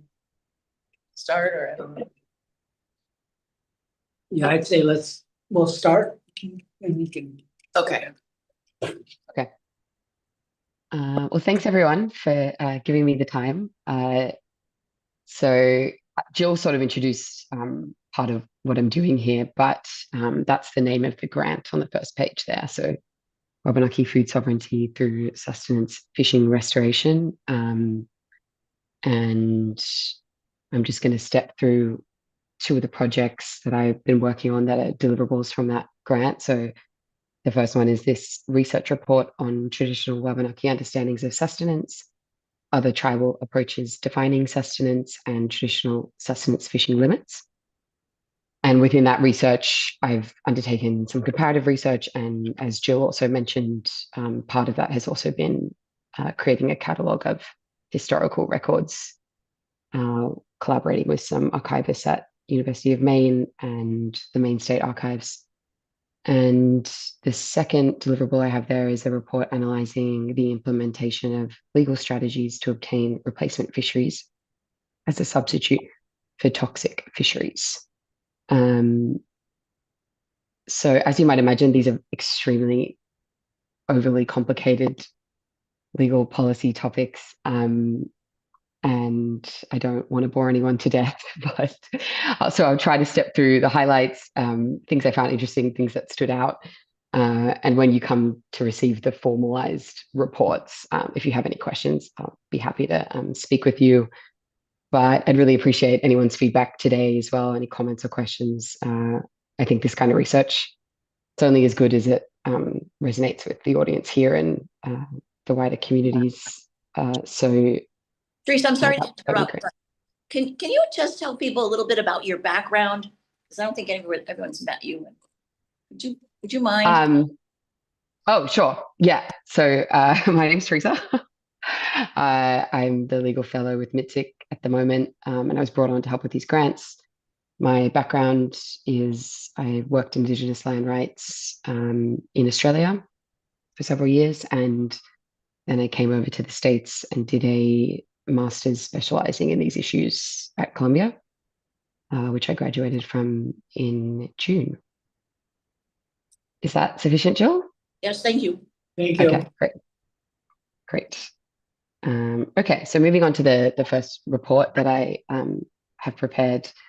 Just a bit of background to that. We've been talking about CRUN a lot today, so I'm sure it'll be fresh in everyone's mind. But a key part of that report was obviously the Wabanaki citizens' testimonials about what sustenance means to them. And that was a much wider concept than what we frequently hear under Maine law.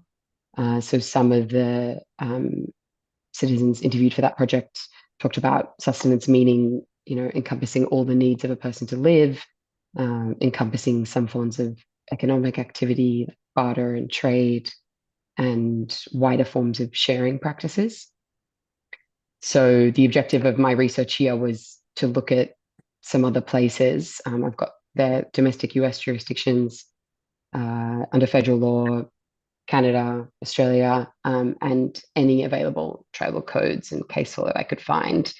Look to these places and see how they're thinking about sustenance or subsistence, how it's being regulated, what rights it confers, and whether any of those might be brought home to Maine to cover some of the wider expressions that we heard in CRUN. So that's the general direction of the report. These are some of my key findings. First, I looked at what sustenance actually means under Maine law, which is unclear and remains unclear. We obviously have it in the Settlement Act in a few places, but it's not defined. We have this accompanying report from the Select Committee when the Settlement Act was passed that talks about individual and familial consumption, but that's not in the law, so it's just sort of out there. And then we have some subsequent amendments to Title 12 by the state legislature since, which define it as non-commercial use, which obviously brings up what is commercial. And then there's different variations on how commercial is defined throughout the codes as well. So not a particularly clear picture, and there hasn't been a case that adjudicates the internal meaning of sustenance or its limits. So that it's still very much a question mark. Although it's cropped up in other bits of litigation, like the Penobscot River case, and other places, that's never really been spelled out by a court. So yeah, we sort of have this idea that it means individual and family consumption. But when you look at some of the other codes, even what consumption means, that's sort of a term of art. That can mean physical ingestion as food, or it can mean transformation into other goods and articles and a variety of other uses. So it's more vague than a lot of the other places I looked at. And then I've got their subsistence is more commonly used term, and that there's interchangeable use between subsistence and sustenance. That was one of the big questions I sort of had going in. Does it mean anything that we use sustenance and mean as opposed to subsistence, which is more frequently used? And what I found was a lot of mixing of these terms without any real effort to define them distinctly, and often complementary use. So, subsistence and sustenance put together, or slipping from one to the other without explaining the difference. So I don't think you can really draw any implications from the use of one over the other, and that was the key finding. And yeah, I've got there both frequently refer to personal and familial consumption, and both also supported other more expansive rights. So included barter and trade, sustaining a livelihood, sharing. So no clarity to be found there. And then the tribal codes. This is a really interesting novel body of law, and a very rich resource. So, and I've set that out in the report, but there's some really creative devices that are being used by the tribes in developing their own sustenance and subsistence regimes elsewhere in the country. And these are, on the whole, more developed than what we see in the state codes, although Alaska and Hawaii might be exceptions to that. And so what I did is I went through all of that law, and I basically pulled out the ways these to fit these categories, basically. So if Wabanaki nations were ever involved in leading efforts to replace or redefine sustenance, or that was of interest to the tribes moving forward to cover certain practices, we sort of had this casebook of examples that could be looked to and hopefully be a useful source for that exercise. So if there was an interest in including forms of trade, some of the phrases I saw were, trade to sustain a moderate livelihood. That comes from Canada. Then there was this term customary trade, non-commercial trade. Both of those refer to kinds of trade that are suppressed in scale. So dealing with limited amounts of cash, dealing with certain kinds of marketing. I saw, road sales qualifying as trade in certain instances, but nothing beyond that. So there's these ways that it can be limited that the tribes are using elsewhere. And then we have, similarly with barter, this phrase small barter or limited and non-commercial barter. And often that was value capped. So harvests worth less a certain amount, and trade was also limited in that way. So there's ways to very specifically regulate it if that was an interest or intention. And some of them include communal needs more expressly. So this phrase comes from Australia, non-commercial communal, but basically describing increased take, sharing, and distribution that doesn't rise to a commercial standard and isn't affected for a commercial purpose, which I get the sense is occurring already and is incorporated into some of the tribal codes within Maine already, but this would be a way to sort of formalize protection of those practices. And then I referenced earlier different kinds of consumption, so spelling out what qualifies as consumption, and that could be this range of activities, doesn't need to just be eating it. And also there were some examples where cultural, spiritual, and ceremonial purposes were woven into the definition of sustenance as well. At the moment, the tribes are separating them out, but that's one option too, to more accurately reflect what these practices mean.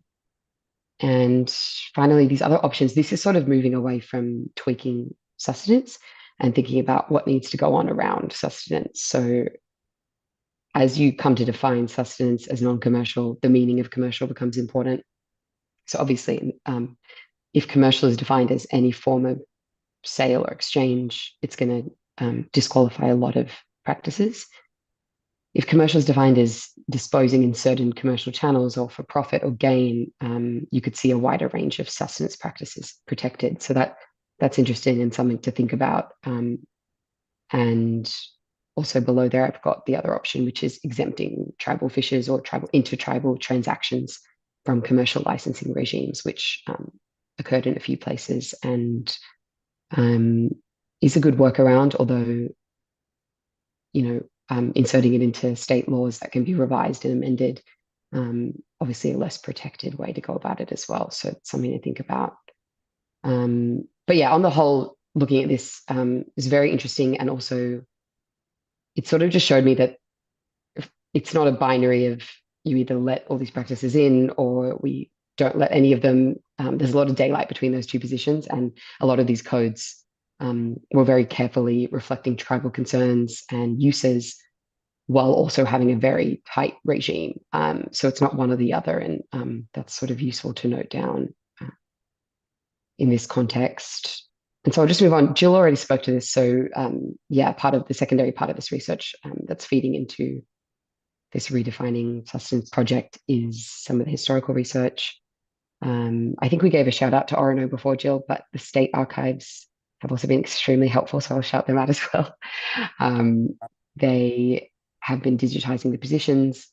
Orono have been helping with some of the Indian agent papers and also other various collections. And my goal with this is sort of to have a working database that's accessible for Judd as he carries on this work, but also possibly moving forward into other projects. It's really good to see where these important records are living and take stock of them and have a systemized way of accessing them. So that's the hope with this. And yeah, that's been great to put together.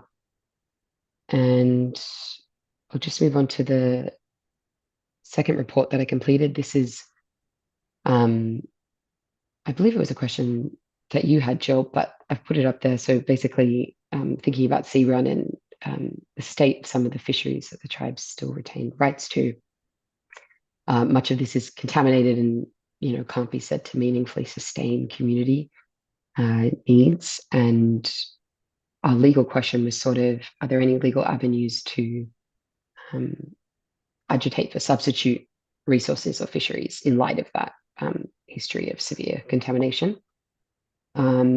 This took me on a round the world tour of federal Indian law that I wouldn't recommend to anyone. But I basically landed on these three options here on the right. So I sort of scanned the field for ideas and potential cases and remedies, and landed on this concept of in lieu fishing sites, which are predominantly in the Pacific Northwest. And these are replacement fishing grounds that the federal government have erected and maintained for tribes where their traditional sites have been damaged by dams and flooding. And then the second body of law I looked at is reserved water rights. Again, probably more frequently heard about in the West. These are rights to water that are implied in the declaration of reservations or in the securing of treaty rights to hunt, fish, and gather. Whatever water is necessary to fulfill those purposes. So there's a big body of case law on that, and I looked at where that could be invoked in Maine. And then also I looked at compensation claims, taking claims against federal government, state government, pursuant to certain environmental statutes, Superfund statutes, nuisance claims, and also against third-party actors. So I sort of reviewed that by actor, and I sort of set that out, and then I went into the barriers to implementing some of these in Maine, and the barriers were very voluminous and very complicated, as I said. And in light of that, I moved into looking at what actions might be sustained arising from the Settlement Act itself, rather than these pieces of federal law. So that was the scope. I won't belabor the findings in much detail, but basically, in short, there were a few legal remedies I found that directly deliver a substitute resource. More often it's damages or injunctive relief. So that was one thing to note. In terms of the Settlement Act, probably the key issues that it poses for some of these being enlivened in Maine is first, it prevents recourse to rights preserved in treaties or other colonial agreements because of the bars that were inserted into that act. And that really complicates whether you can invoke water rights and certain compensation claims. So in that sense, it's very inhibiting. And also the provisions that prevent the application of federal environmental law, they unfortunately also prevent the application of some of those Superfund statutes that could be really useful, honestly, in terms of securing natural resource damages, sort of what they're designed for, this sort of ongoing contamination and remediation efforts. So a bit depressing, but good to note. And yeah, so what remains is, given the Settlement Act framework, it's very restrictive, is these other inherent rights that aren't covered in that act. So they're not rights to lands and resources that were conveyed in former agreements. And that species of right is just, it's known as an unrecognized right because it's not codified in treaty or other agreements. And that is a problem in terms of invoking them to support some of these doctrines. So I sort of stepped through that, and then I went into some of the options that possibly live in the Settlement Act. There's a provision under MITSC that allows for the swapping of resources. It possibly wasn't designed for this purpose, but it's there, and it can be enlivened at the request of the tribes. So that's something to think about. It allows the secretary to deal with the lands by swapping, and if there's a difference in value, equalizing that with payment. So that's something that I haven't seen talked about, or I understand it hasn't been used in Maine yet. Also thinking about the sustenance rights that are preserved under the Settlement Act. The case pleading interference with those rights based on some of the degradation that's occurred or in future. That no case of that kind has been run. I believe that they sought to do that in the Penobscot case, and it was held not to be ripe. So that's still out there and could possibly ground some form of relief. Whether that could transmute into, a settlement agreement that allowed for a substitute resource or land holding is another question, but worth thinking about. And then also the riparian rights that tribes hold in relation to their reservations and also their trust lands. Those haven't been fully dealt with or raised in any litigation so far. So that's also another area that could support a suit, and whether that could lead to some form of compensation or agreement is a possibility. And in light of all that, but it's, as I said, all of that's very unclear. So in light of all of that, sort of one of my key findings at the end there was that possibly it's better dealt with by law reform. And one way to do that is expanding the geographic limits of where sustenance rights are currently exercised, so that there's greater access across the state to other healthier watersheds where that was desired. And there's some precedent for that. As people here may know, the Passamaquoddy led an amendment to Title 12 that protects the sustenance use of marine organisms anywhere within the state of Maine. And they also found some other bills proposed by representatives for the Halton Band Maliseets proposing similar expansions in relation to hunting rights. So it's obviously a trodden path. And so I just flagged that. And so looking ahead, it's November 14th. I finished on I think it's Christmas Eve. So I've got a bit of work cut out for me tying everything up, but I am also hoping to get into this question around the municipal powers. Obviously, that's a very fraught status conferred on the tribes under the Settlement Act, and I I'm not here to valorize it or hold it up as something it isn't, but I thought it would be useful to look into and set out what is the full range of power and authority that gives the nations under Maine law, and points where that could be pushed to expand access and control over fisheries, ground collaborative agreements, in a way that might support sustenance rights in their expanded form or as they currently exist. So that's what I'm hoping to do by the time I finish. And this is just a visual representation of how I see everything aligning. So one of the future deliverables for the grant is working with Wabanaki tribal citizens to identify terms to supplant sustenance. I sort of see the first two here, the historical research and the comparative approaches. These are good resources to anchor those efforts if and when the tribe chose to lead them, whether that's within the tribe's own codes as their needs and territories shifts, or whether there was an interest in reforming the state provision. When the tribes come to that, there will be this bank of research that should assist in that exercise, give some examples and options that can be pulled apart and implemented. And the toxic fisheries memorandum, that sort of looks more into, well, where it lands ultimately after stepping through all those options is focused on expansion of the geographical reach of where sustenance rights are exercised. And then finally, the municipal research I'm hoping to do, seeing whether we can uncover any new means of control or access that live within that framework to, again, support sustenance rights as they stand or as they're redeveloped. So that's a lot of words and talking. I just wanted to say thank you so much to everyone for the opportunity. This will probably be the last time I address many of you, so I just want to say thank you for the opportunity to come on and do this work. It's truly a privilege, and particularly the opportunities I had to come out and visit, meet people, hear the stories, witness ceremonies that really were some of the more moving of my life. So yeah, just wanted to say thank you again for that. And if anyone has any questions, or be happy to hear those.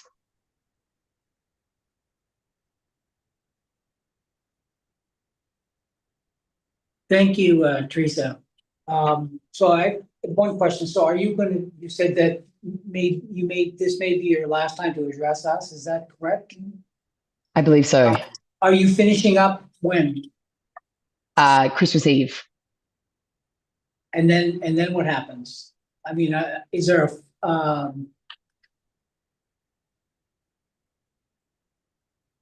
with the research? How are we closing this out, I guess?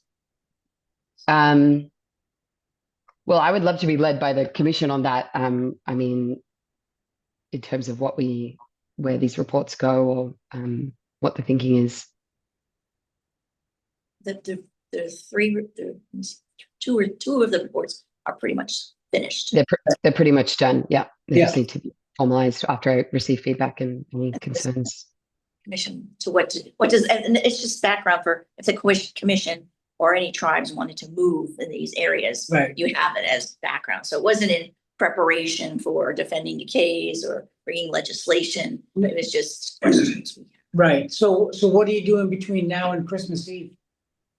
The municipal research, I've got to start and finish that piece. All right. So I'm just saying, like, is there a point where we can have a final disposition, or? It's kind of a scholarly. I'd be happy to, but What are you thinking? What are you thinking? Well, just I want to like she's doing some research on municipalities, correct? But what powers does the tribes have as municipalities? I mean, right. We explored that. Which has been a question since 1980. Right. I'd like to hear the results of that, like, or see them at least. Yeah. Bring you back, yeah. Yeah. So come back in January. One more time in January. Oh, of course. Yeah. Sorry. I don't know why I was acting like I fall off the earth after it. I can absolutely come back and share that. I just assumed with the commission's business, maybe we wouldn't have time, but I'd absolutely be happy to come back and share that. Okay. Thank you. Yeah. That's all I can tell you. When you read these papers, she's done an enormous amount of work, it's so detailed, beautifully written. So Tony and Judd have read them. So. Teresa? Yeah. I may have it somewhere, but would you mind giving me your email address? Sure. TCS. Yes. 2152 at columbia.edu. And one final note, we have a history here with the tribes and Columbia graduates. If you go to Wikipedia, look up Donald Gellers, Gellers, unless you're already familiar with that. I've heard of him. I didn't know he was a Columbia alum. He didn't actually graduate. He left early and then passed the bar the hard way. But we have him down as a Columbia alum. Fantastic. Yeah, he sounds Thank like you. quite a guy. Thank you.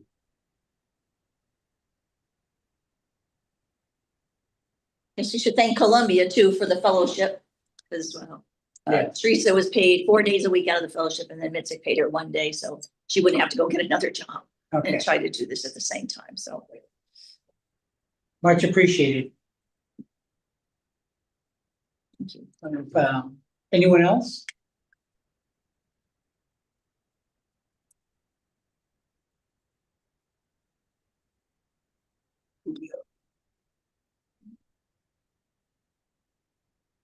No hands up or anything. I don't see any. Well, if anything comes to anyone after the fact, feel free to drop me a line. I'm happy to chat about it. Okay, thank you very much. Thank you. Thank you. All right, thanks. Chief. Oh, how's everybody? All right. Yeah. I'm good. How you doing? I just want to pop in and say hi. You just in time for lunch. I know, that's why I'm in now. I just finished up with another meeting. So. Yeah, we are just breaking. Oh, good. Welcome. Nice seeing you. Thanks for hosting us. Absolutely. How is everything? Good, great. So far, so good. We saw you on the live stream. I know. I didn't know I had the viewers. I would have dressed more professional. I would have prepared something. I thought we were just saying hi. Yeah. I didn't prepare anything. So, but No, we're just working down through the schedule. Actually, I had a schedule, so that's fine. oh great. Yeah. So you're looking to be done by 2, so probably at I hope to. quicker now. I need to leave a little bit early. So. Yeah. What time? Okay, well, I think us are leaving early. Yeah. Let me know when you want to break for lunch and I'll turn the mic off. I think we're gonna break for lunch right Okay. now. So like a half an hour Yeah. to our live streamers. Yeah. Did Okay. you have lunch delivered, or is everybody?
half a mile, turn left.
Okay. The live stream is back on.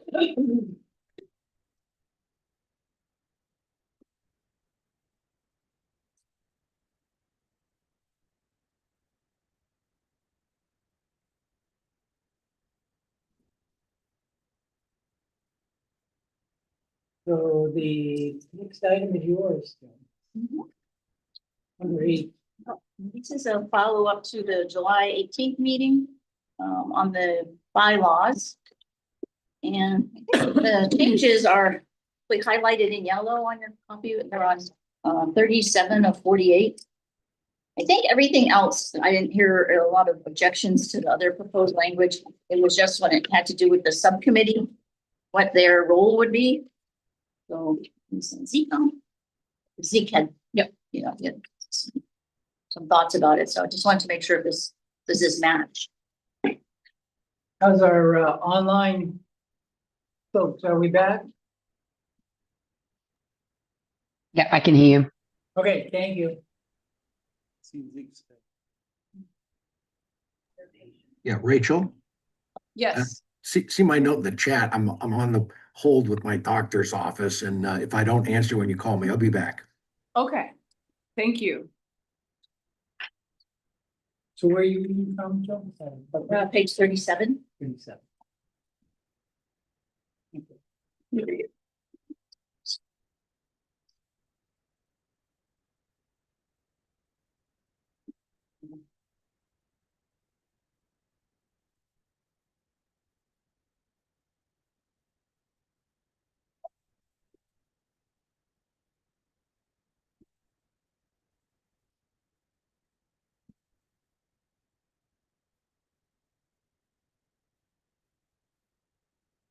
Oh, it looks like there's some.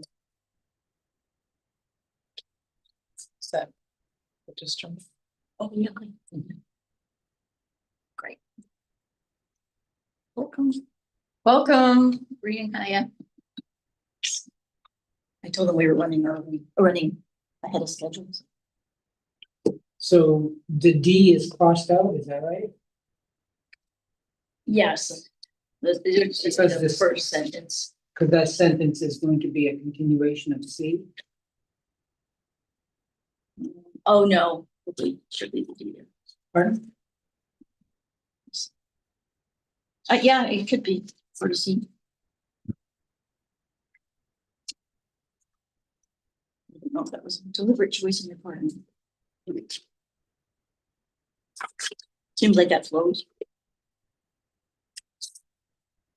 Yeah, I think that's would fit, right? And Yeah. then and then the subcommittee sentence would also tag on, right? Right. Let's see.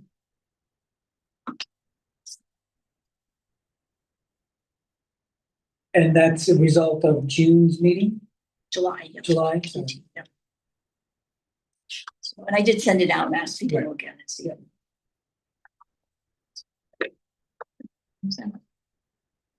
And we, I think we're all in agreement. Yes, so. Can't vote on it. We can't vote on it, but we are all in agreement. Yeah. Revisit it. Yes.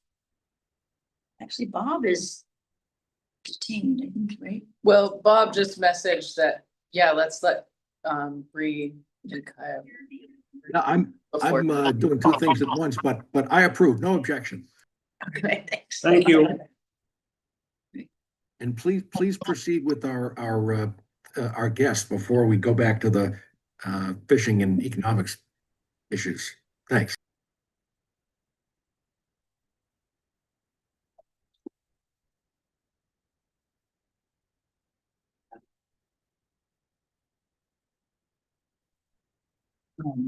Was that the only update? Yeah, just that's all we have. Okay, perfect. So we're gonna move ahead to Bree and Kaya. Bree and Kai. Take it on what our case studies.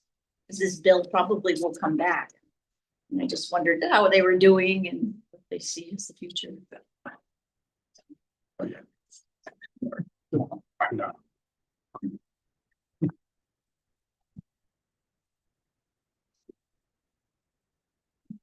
All right, so. Can you see us? Yes, Oh. yep. They can see from Rachel on one end and around. Yes. Would it be possible just for a quick intros of people who are at the table? I can kind of see you. It would be good for the people online too. I can start. Rachel Bell, Projects Coordinator for MITSC. Jill Tompkins, Penobscot Nation Tribal Citizen Executive Director of MITSC. Nels Kramer, State Commissioner. Sam St. John Bolton, Man of Mounted Indians Commission. Newell Louis, Chair, MITSC. That's it. Joey Barnes, member of the Passamaquoddy tribe, representing Indian Township. Could you introduce yourselves, please? Hello, I am Brianne Moeller. I'm a Bonawabsky citizen and the Wabanaki Studies Specialist with the Department of Education. And I am Kyle Oler, recent college graduate, and also I'm doing some work on the Wabanaki Studies side at the DOE a little bit, and then also I am at Maine Environmental Education Association as their Policy and Wabanaki Studies Coordinator. Thank you. Thank you. I don't know if I don't want to step on anyone's toes. If anyone else wanted who's zooming in to do introduction, are we good?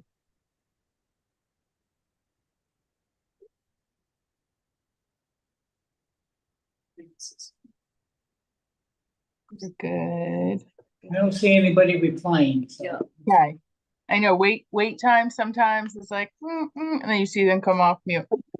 So thank you so much. And I asked Kaya to join me as well to share about a project that she has been working on around youth policy. But as far as I'm sharing it, as you know, being in the system, sometimes my hands are tied with what I can and can't do. I do feel like things are kind of shifting a little bit with the stakes getting a little higher. So they're kind of giving us a little more leeway to speak up for things that matter quite a bit with some of the scary legislation. But as far as Wabanaki Studies, my position has been a year-to-year thing. I was contracted.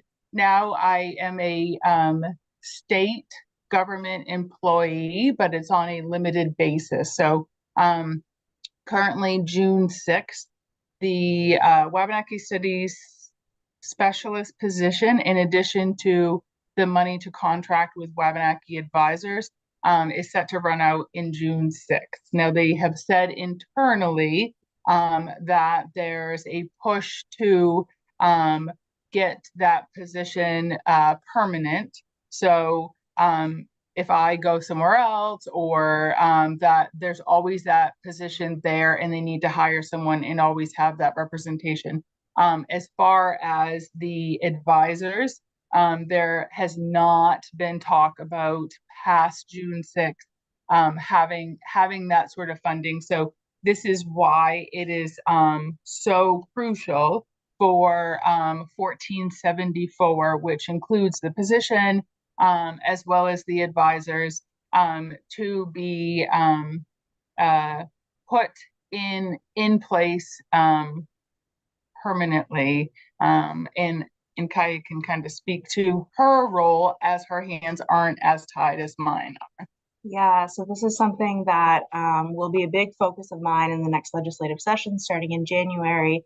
And being able to work at Maine Environmental Education Association is such a great opportunity because, like Mom said, there's so many ways where she can't do things, and so MIA is kind of that platform where we share all the things. We do this, and so at MIA, I was able to advocate pretty hard for LD 1474 last session. It ended up on the appropriations table, and so it's going to be kind of in a sticky spot to get it off of the table starting in January. But we are hopeful, and in large part because I will be running a new sort of a new model for a project. We're calling it the Wabanaki Policy Youth Initiative. And so the goal is to get youth more civically engaged, get them these tangible skills so that they know how to interact with state government at a more direct level.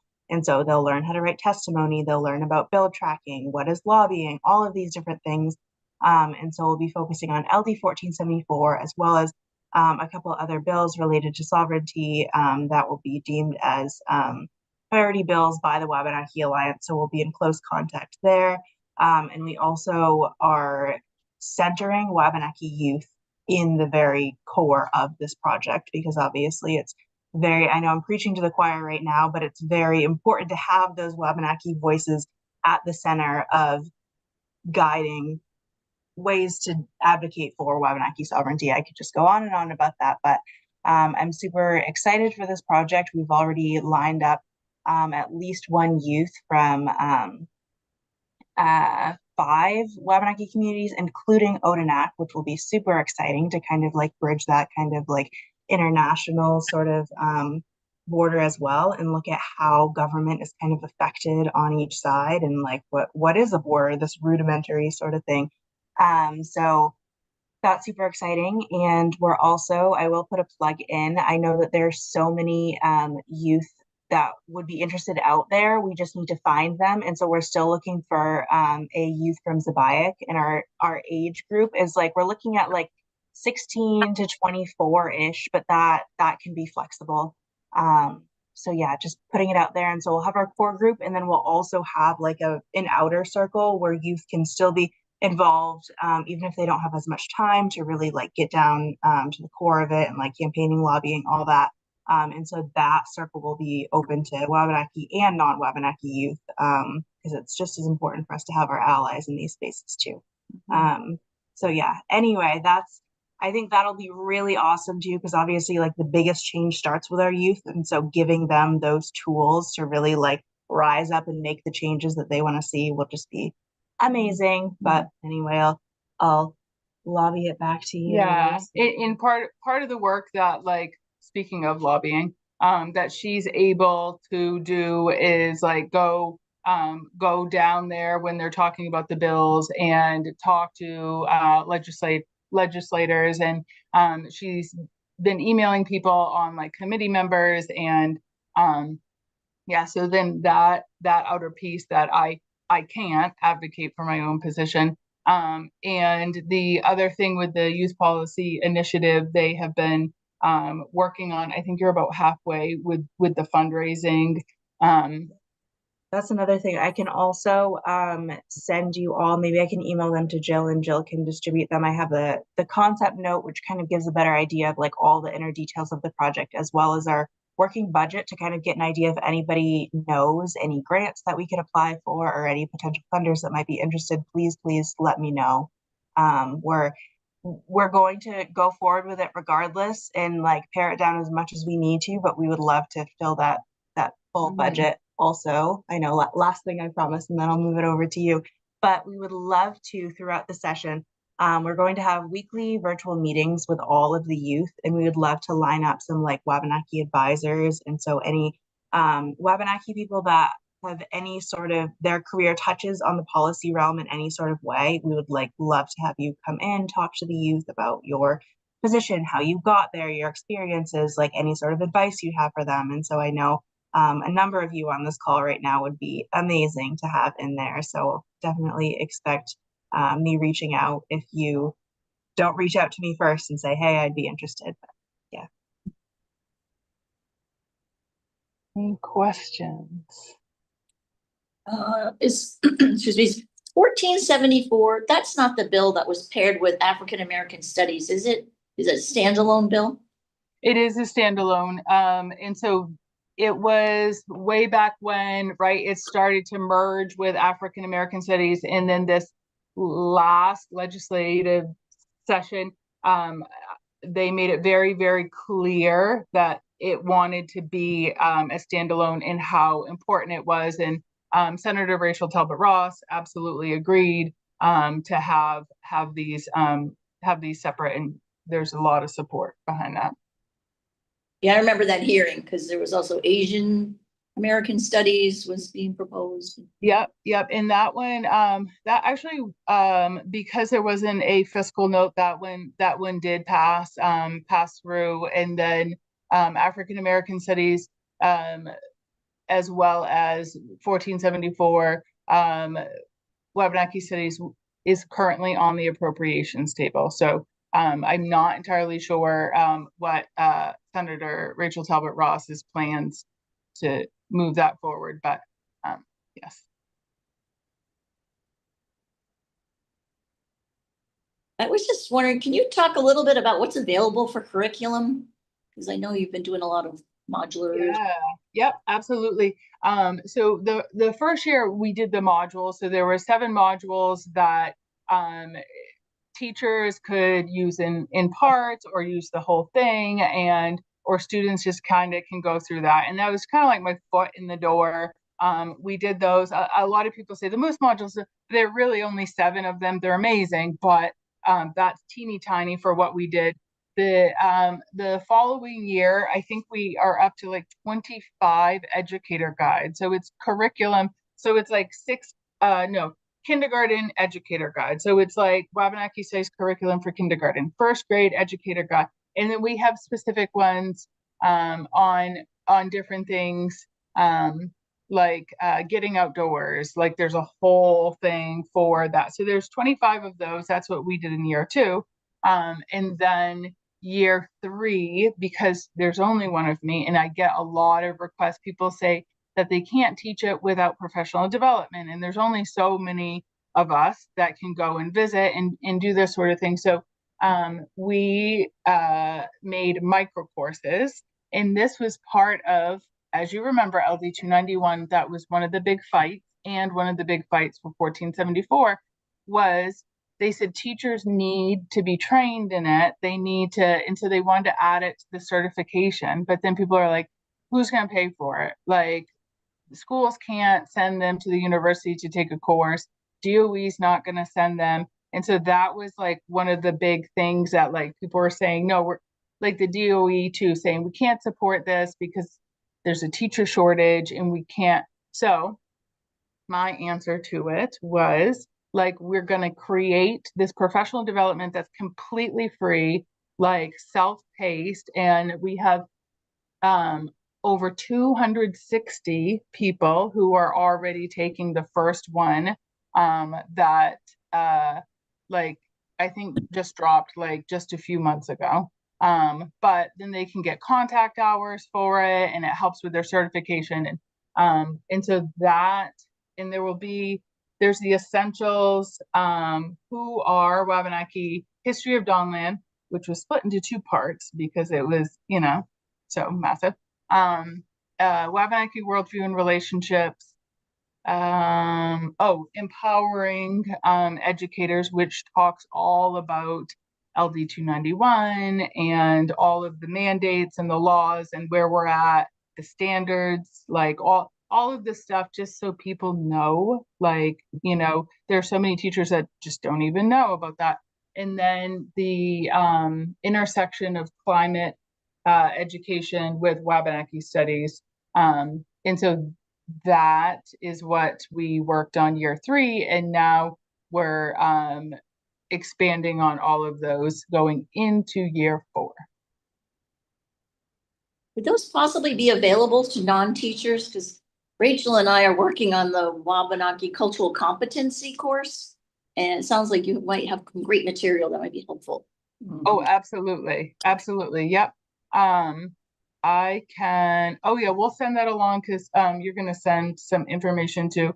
And I'll send how you can sign up for that. Yeah, we have a lot of organizations that have been taking it that support schools too. So I think the more the better. It'd be nice if like all of the legislators would take these courses.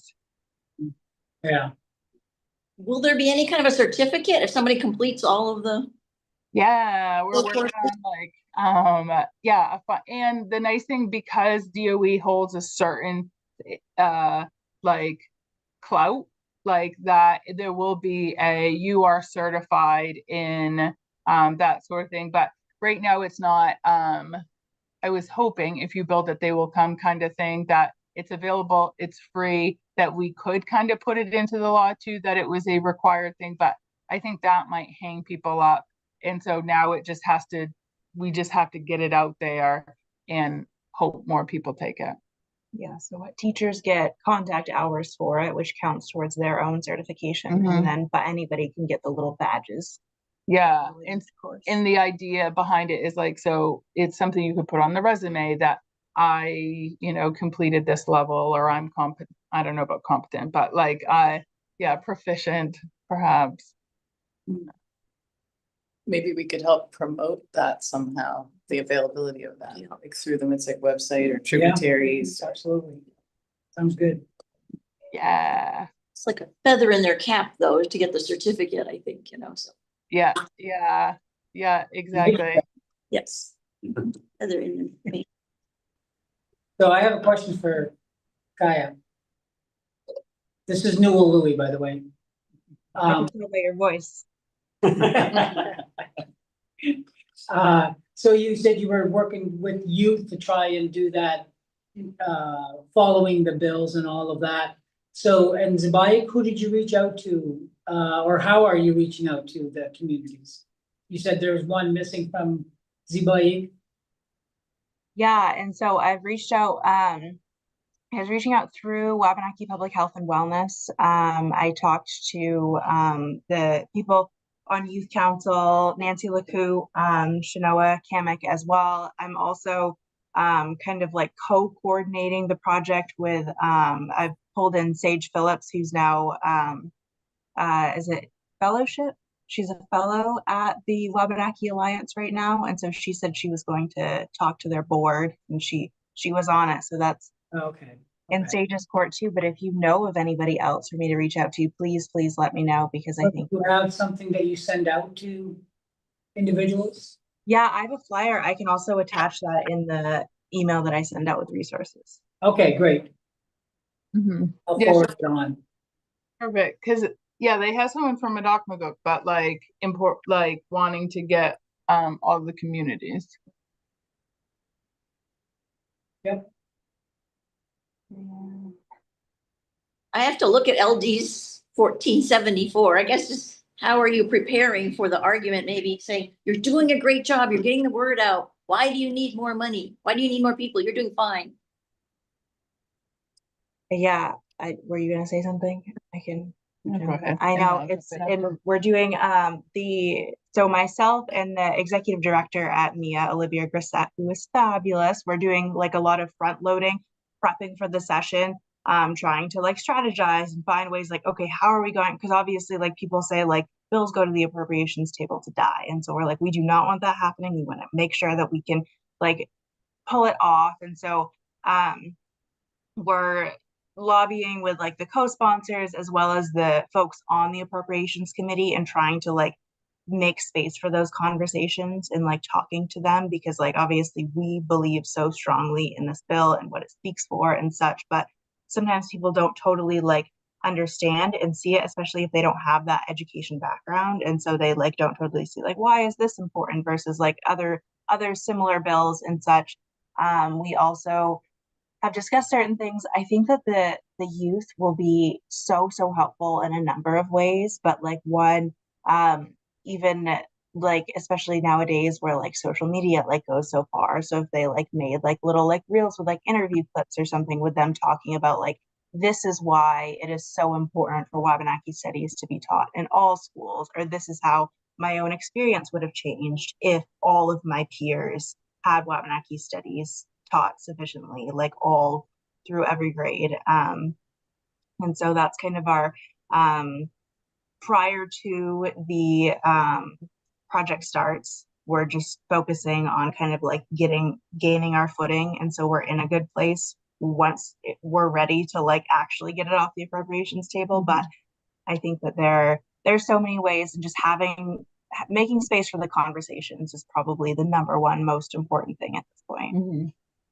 And that's like for the committee itself, like just kind of we have a lot of qualitative data. We don't have like and like working on getting more quantitative data, like especially like in the DOE with cuts being made. So why should we allocate this money? Like, especially where they say, okay, maybe we could fight for your position, but then, you know, not, and me keep making the argument that I singular cannot do this without the voices of all of the advisors. Like, I only speak for myself, and it's so crucial to have the advisors and being paid for their time. Like, I know so many of the advisors, oh, of course I would help you, no problem, but that's not okay. Like, that's a hard no. Like, so being able to like honor those voices. And so I think that's going to be the trickier part too, is like not just the position, but having that money in there to pay the advisors indefinitely as well. And for context, when she mentions Wabanaki advisors, which Newell can probably tell you because he's one of our fabulous advisors, but right now, and in the past it has been weekly, but right now we have a large group of educators and advisors meeting virtually bi-weekly, and I think it's 60 total educators and advisors combined this round, which is super exciting. The number just keeps growing round by round. But educators will like create all of this stuff, like and then the advisors will look over everything that we put out there. And so we can share it with confidence. Like, I'm saying we, even though like you're the specialist, but I'm part of the work too. But she can share with confidence as the Wabanaki Studies Specialist all of these resources, knowing that so many Wabanaki eyes and ears have gone over them. And so it's very much like it represents our values as a people. Like, it's very much a community effort. But so that just goes to show how so many eyes are constantly looking over it. And so then if that funding was to be pulled away, and obviously you would not feel comfortable having them do all that work without being properly compensated. And so it kind of, it would put us in a very sticky spot if that funding was taken away. Is there going to be time for tests, like an appropriations committee? Is there any hearings or anything related to that? Because we might have some quantitative data, because we did a survey, and it was a survey of adults, but it just showed the incredible vacuum of knowledge there is. It was worse than what I thought it would be. So we did that with Wabanaki Public Health, did the survey with us. So yeah, I think everything is certainly welcome. I had a grad student reach out, and she was talking about her thesis and was like interested. I was like, yes, please. Like, if there's somebody that wants to do data about like the state of the schools for like Wabanaki kids too, with no Wabanaki studies, and like having to like go through that, and like even the difference it's made since I began.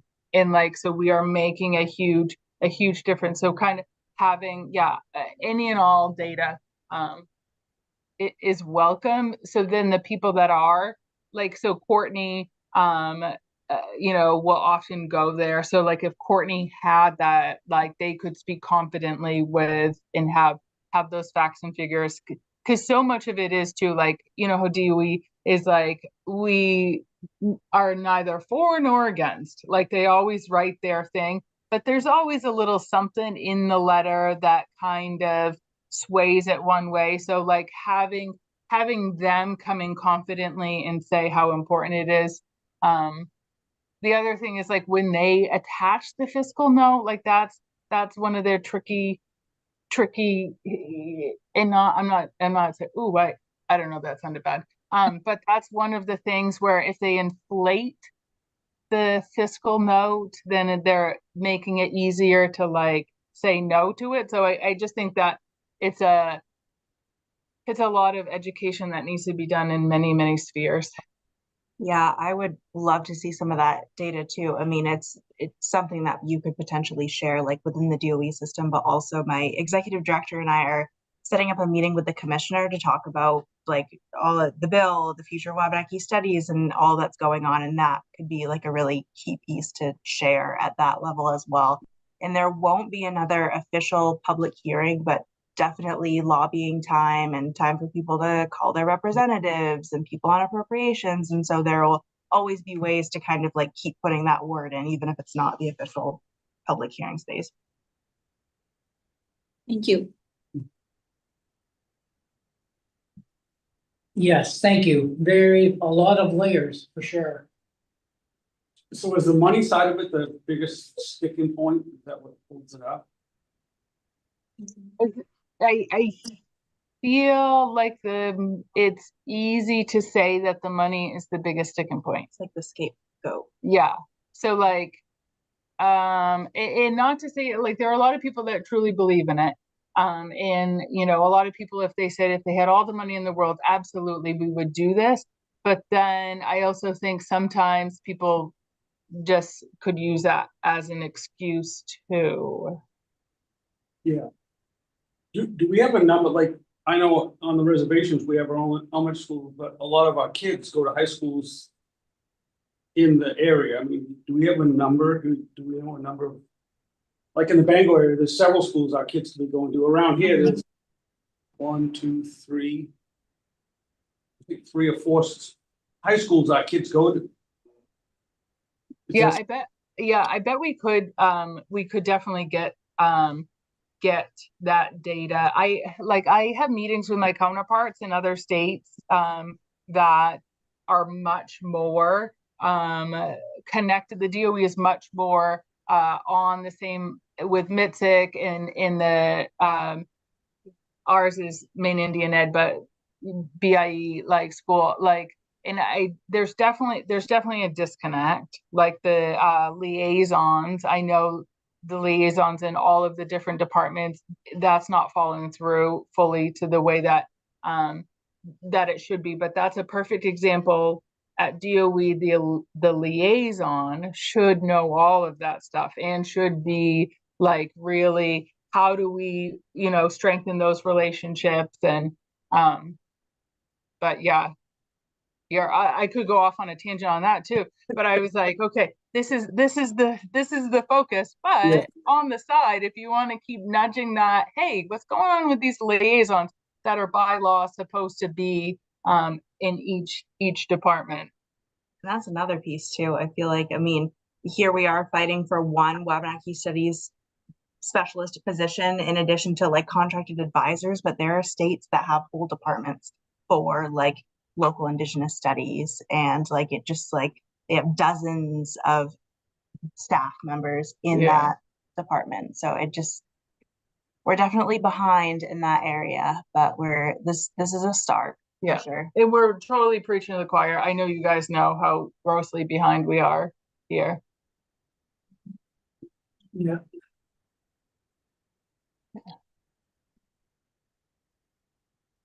Any last questions? Anyone online have any questions? I did, if I may. Yes. This is Terry Hamill, Vice Chief of the Mi'kmaq Nation. I'm just an observer for MITSC, but I'm hearing a lot of Southern names. I'm wondering if you, for your 16 to 24s, have you reached out to the northern communities? Like in my community, we actually have a tribal youth council, and they range from I think 14 to 21 through our education department. Do you know who a good contact would be for them? I've tried reaching out through Wabanaki Public Health and Wellness, but kind of was hitting a wall there, but I'd love to reach out directly again. And yes, her name is Jenny Paul. J Paul at MICMAC dash NSN NancySarahNancy.gov. Awesome. Yes. And we do, we have, I'm not sure if you're familiar with Matt Thompson. She is on the older end of the spectrum. She's 24, but she will be joining us and she's Mi'kmaq. So nice. Yeah, excited to have her on board as well. But I'll definitely reach out to Jenny. So thank you so much for that contact. Absolutely, because I know we have probably 3 or 4 different high schools up in the north end. I know that we our Holton tribal members attend the same high school as I believe the Holton band would. but I don't want to speak for them. I just know that the last bill that went through that was supposed to enforce tribal education, it got passed, but yet we're still not seeing any results from it. And I can't remember the numbers for it to be able to look that particular bill up. But thank you for answering my question. Yeah, and you are not imagining it at all. Like we do, I do professional development all like quite a bit, and Northern Maine teachers, like you're not imagining it. Like Northern Maine, the teachers, they don't sign up for Wabanaki studies. The administration isn't, and not all, like you'll get pockets of like fantastic, but it's very, very hard to get teachers to want to teach Wabanaki studies or admin to sign on. And there's like, it's so difficult because you can't enforce it. Like they're not going to get in trouble. But like we have, there's a student who was, she's Willistic, and she's now going to schools down here, and she's like, it is so different. Like, and some of the ignorant stuff that she had to put up with, like up north in like they're reading Robin Wall Kimmerer, braiding sweetgrass down in Orono. And I mean, things certainly aren't perfect down here, but that's a big struggle to like get teachers on board up north. I thought it was the law. Yeah, I know. A lot of us thought that. Yeah, I know. I was saying the LD 291 was passed before I was born, so why wasn't it in place by the time I hit kindergarten? Yeah, but either way, we're making progress. Right. Yeah. Wow. Thank you so much. Certainly reach out with any questions. I have to run to Indian Island School and work with all the teachers there. But thank you, Bree. Thank you, Kai. Thank you so much. Thank you. Thank you.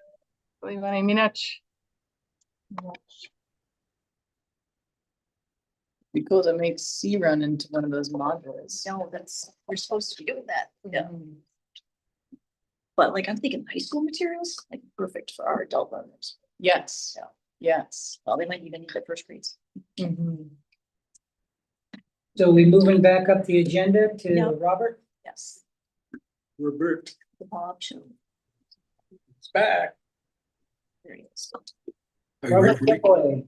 you ready to hear about fishing? Shit. Can you hear me? We Can can you- hear you, yeah. Okay. Well, listen, I'm going to try to keep the agenda moving.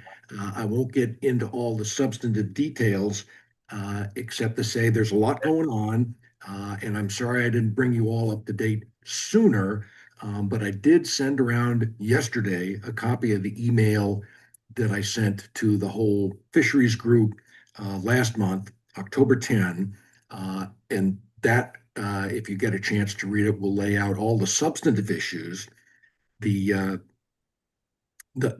latest development of note is that I think we've got all the GIS mapping information exchanged. We're just waiting for Jared Parker at IF&W to sort of collate all of that and get back to us with anything else he needs on the mapping before we get on to the substance. That's kind of a bad way to introduce the whole subject, but I will say, first of all, we've got the whole MITSC fisheries group here with Nels and Sam St. John. And although I take up all the oxygen and get all the attention because I'm the clerk sort of for this group, it's marvelous to have both Nels and Sam with us. We've got this thing perfectly staffed. Nels is the personal link between us and the people at IF&W, gives us a lot of credibility, lets us know how those guys think.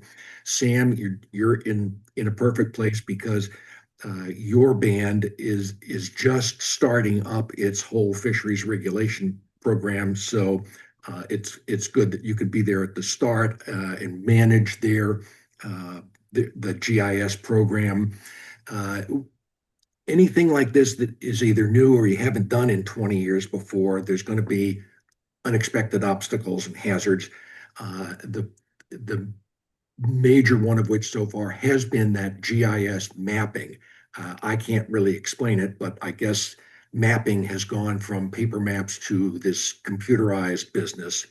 And in order for people at the Department of Inland Fish and Wildlife to know where we think our jurisdiction is, they need updated maps. They need to know what territories have been acquired by the tribes in the 20 years since the last time we did this. They at IFW were polite enough to know that there's data sovereignty, that there is sensitivity to this information. So rather than just say, hey, give us all your papers, they were sort of civilized about it and took us a meeting back and forth to figure out that really all they were asking for was not sensitive information that's proprietary to the tribes, but just the boundary information, that most of which is already public. So as I understand it, the digitized version of the boundary maps have now been exchanged, I think, by all three of our member tribes to the people in Augusta. They're going to assemble that. And I expect the next thing that will happen is we will hear back from them in response to the various substantive items that are in my memo email of October 10, which include things like the Heritage Waters Program, stocking eels, licensing, and so on. And I want to make sure that we have wardens and enforcement people in our distribution loop. We just got Warden Cummings from Zweig. I'm not sure if we have, not sure the Holton Band has a designated warden, and I'm not sure we've got anybody from Penobscot, but if you're listening, stay in touch with your warden personnel, make sure they know, please, what we're doing. And by the way, to me, this is about more than just the fishing. It is about trying to bring together some state tribal cooperation. If you heard the statements that were made this morning in the legislature, you notice that the tribal chiefs sense that there's a much better relationship between the state and tribal people the last few years. I'm sure they're talking about the legislature rather than the governor. And from what I've seen of it, the natural resource people at the state and the tribes are getting along famously, at least as well as can be expected going through these details. And I think this is the kind of project that will redound well for us when there are discussions in the legislature on the sovereignty bills. How are we going to work this out if the state doesn't dominate everything, if we have to have the state and the tribes negotiate everything? Well, this is how it's going to work out. People sit down and they figure these things out. I think that any questions? That's about as up to date as I can get it. Good. Check the memo of October 10 and let me know if you got any questions.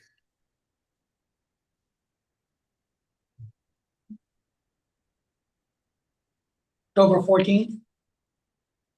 October 10. And I just sent it around again yesterday. Okay. Thank you. Did Nels or Sam want to weigh in at all? I just want to let you know, Bob, if you get emails from our biologist, 99% of the time it's like we're cooperation. So if you ever just hear from her, then you're also hearing from me too. What's her name? What's her name, please? Sam. Just biologist. Carolyn, our biologist.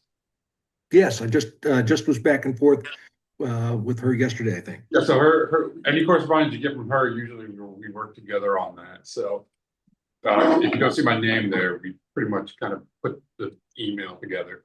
Well, thank you to whoever is responsible there for having gotten the GIS information down to Augusta. Yeah, I think that was all her. pretty much.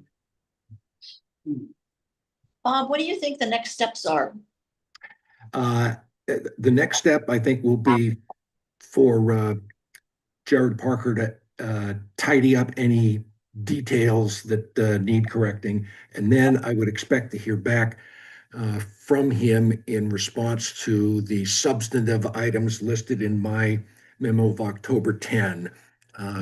If you remember, this was the result of a couple of tribal caucus meetings, questions, excuse me, they were both answers to questions from DIF and W, like, do you want to participate in the Heritage Waters program?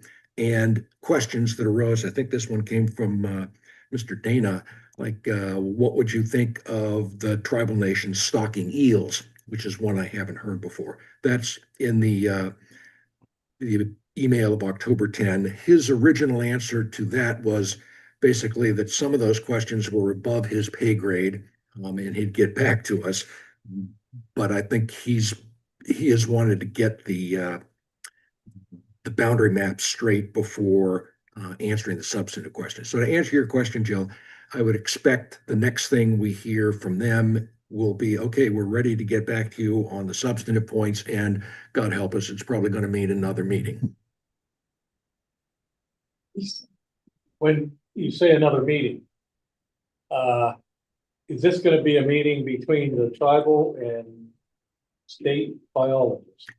That's what I would expect. I don't know if all of the state biologists would be involved, or just Parker and I can't even remember the names of the other people he's had at the last meeting. But yeah, I imagine, I know the biologists hate to go to meetings, but I imagine it's another meeting, hybrid, in person and Zoom, probably through Augusta, with the biologists for both groups. That's my guess. We're waiting to hear from them.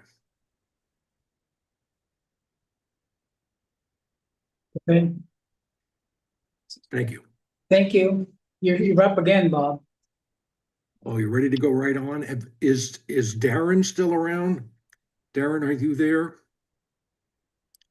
Well, this is just sort of in the discussion stage to begin with, but I'll tee it up and try it out here, and I won't take up the rest of the agenda. But the subject of tribal business enterprises, tribally owned businesses, has caught my interest for some time, just because, gee, I didn't really know about that. And if you were able to watch the meet and greet with the chiefs this morning, you would have heard one of the legislators say, like, gosh, I had no idea that the life expectancy was so much lower on the reservation communities. I don't think the people in the legislature know that much about the tribal communities and tribal life. And I certainly don't think that even the ones that are more knowledgeable know much about the businesses the tribes operate. I think it's a fascinating subject in its own right. And I also think it would be a perfect subject for MITSC to write a report on for the legislature, because number one, I'd like to have something that we offer them instead of just always being replying to whatever's going on in the legislature. And if you remember our enabling statute, it says we're to report on the legal, economic, and social aspects of the relationships between the tribal nations and the state.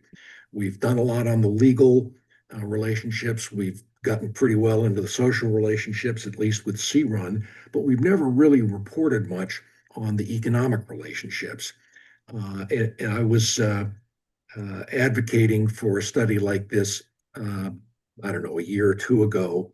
And then more recently, the Minneapolis Federal Reserve Bank, which has a special expertise in Indian affairs and development through, I think they call it their Council of Indian Economic Development, something like that. They have a standing bureau that deals with that. They put out a report maybe a month or two ago, which is linked in the letter that has been sent around as part of the materials. In fact, you should probably read that report instead of all of the stuff I've been writing. It's very interesting, and it claims to be sort of a pioneering report, as if it is just discovered that tribal nations are involved. Hey, we'll see you, Joey. Thanks. Thank you. Hope you're well. And it sort of discovers that, my golly, the tribal nations have hundreds, if not thousands, of businesses going in the United States. And I think their study is limited to the continental US. But they've got a graphic in there, a chart showing the continental US in colors by state. And if you get a look at it, it shows that they think Maine has at least 50 tribal enterprises, which is more than any of the states, more than most of the states is east of the Mississippi, except like New York. Now, I don't know where they're getting that from, or whether it includes, say, minority businesses where, one individual who's a tribal citizen has an SBA 8 or whatever they call it, minority-owned enterprise. The only true tribal enterprises I've heard about so far are Passamaquoddy Blueberry, Passamaquoddy Maple, and the Halton Band has a very diverse portfolio, or is developing one, between the hotel, what did that used to be, the Starlight Motel, and of all things, roller rink. And Sam, correct me if I'm wrong, my understanding is the plan for the hotel is to use that as a focus for tribal citizens who have their guide's license, so that it would be like I don't know what you call it, a destination resort or something. You go there for fishing once we bring the fish back. Like we have a campground that, Wilderness Pines. yeah, Wilderness Pines that is, both run summer and winter time. Right. Separate from the motel. Separate from the motel, yeah. Oh, thank you. Well, see, we need a report on this to find these things out. But in any event, what occurred to me was that we could sort of not clone or copy, but model a report on the one that the Minneapolis Fed has done. Although they don't go into details, they just show the number of tribal enterprises scattered around the country and the industries in which they're involved. It seems to me that the legislature will be very interested to know which tribal businesses are operating in this state. And although I don't want to encroach on sensitive information, it would be wonderful to know how many people they employ, and maybe what their gross revenues are. And the problem with the whole area is, when I brought this subject up a year or so ago, Darren said, well, you better watch out, because the tribal governments are going to want to be sure that whoever's running the study basically knows what they're doing. And once I saw the Minneapolis Fed report and started thinking that this, again, would be a good subject for us, Jill volunteered to co-author such a report, and we got Darren to agree to sort of be a thesis advisor as we wrote the thing, so that the tribal nations could be assured that somebody who knew what they were doing was behind this all. But I think before we get any further in such a study, we got to have a talk with people in tribal government to know whether they would welcome such a report or not. And what I'd suggest is that Jill and I confer or email with Darren to see how we might go about that. I would imagine that we could issue a memo or email for Darren's signature, introducing the project to people in tribal government, explaining what we're thinking of, and asking if they would be interested in participating, because it's not something, we're not going to write an investigative report. It would have to be something done cooperatively. But I think it would be an interesting subject for a number of reasons. I don't think the general public outside of maybe Washington County knows much about the native businesses. I don't think people in the legislature have much idea at all that the tribes operate businesses. I think probably most of them expect that the tribes operate on federal support and gaming support, and they don't realize that, as the Minneapolis Fed report says, because the tribal nations don't have much taxing power, they make up for it in commercial revenue, business revenue, which I think is a fascinating subject. So I'm interested to see what kind of reactions any of you might have. And I guess where I would leave it is Jill and I will get back to Darren with your comments and figure out what to do from there. Thoughts, comments? We're down to the last few here. Yeah, I would just say that I think like part of the report, could be like even highlighting and promoting the business. I guess, yeah, I wanted to know what your thesis was. Is it supposed to be a positive, like, here are the wonderful things the tribes are doing, or, because you also mentioned the application of 30 MRSA 6206 as a limitation, and I guess I didn't understand that angle of it. Yeah, I'm barrier to doing business. Glad to have the opportunity to explain myself. I think my thesis is really not much more than, golly, look at this, the tribes are doing these businesses, because I think that would come as news to most of the legislators. And I like the topic because it's new, it's novel, it's informative, it's interesting, and it's objective. It's not an advocacy piece one way or the other, but I'm kind of holding this out there as sort of a sweetener to, sorry, I'm going to have to take this call and be right back. This is my doctor calling. Okay. All right.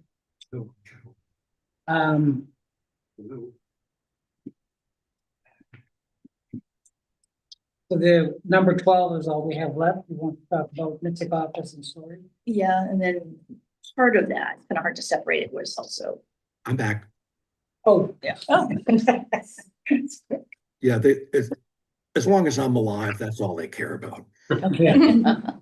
So anyway, I was saying that I like the idea of doing the business survey because it can be done very objectively, just the facts. These are the businesses, these are how many they employ, this is the line of industry or enterprise they're in. But it has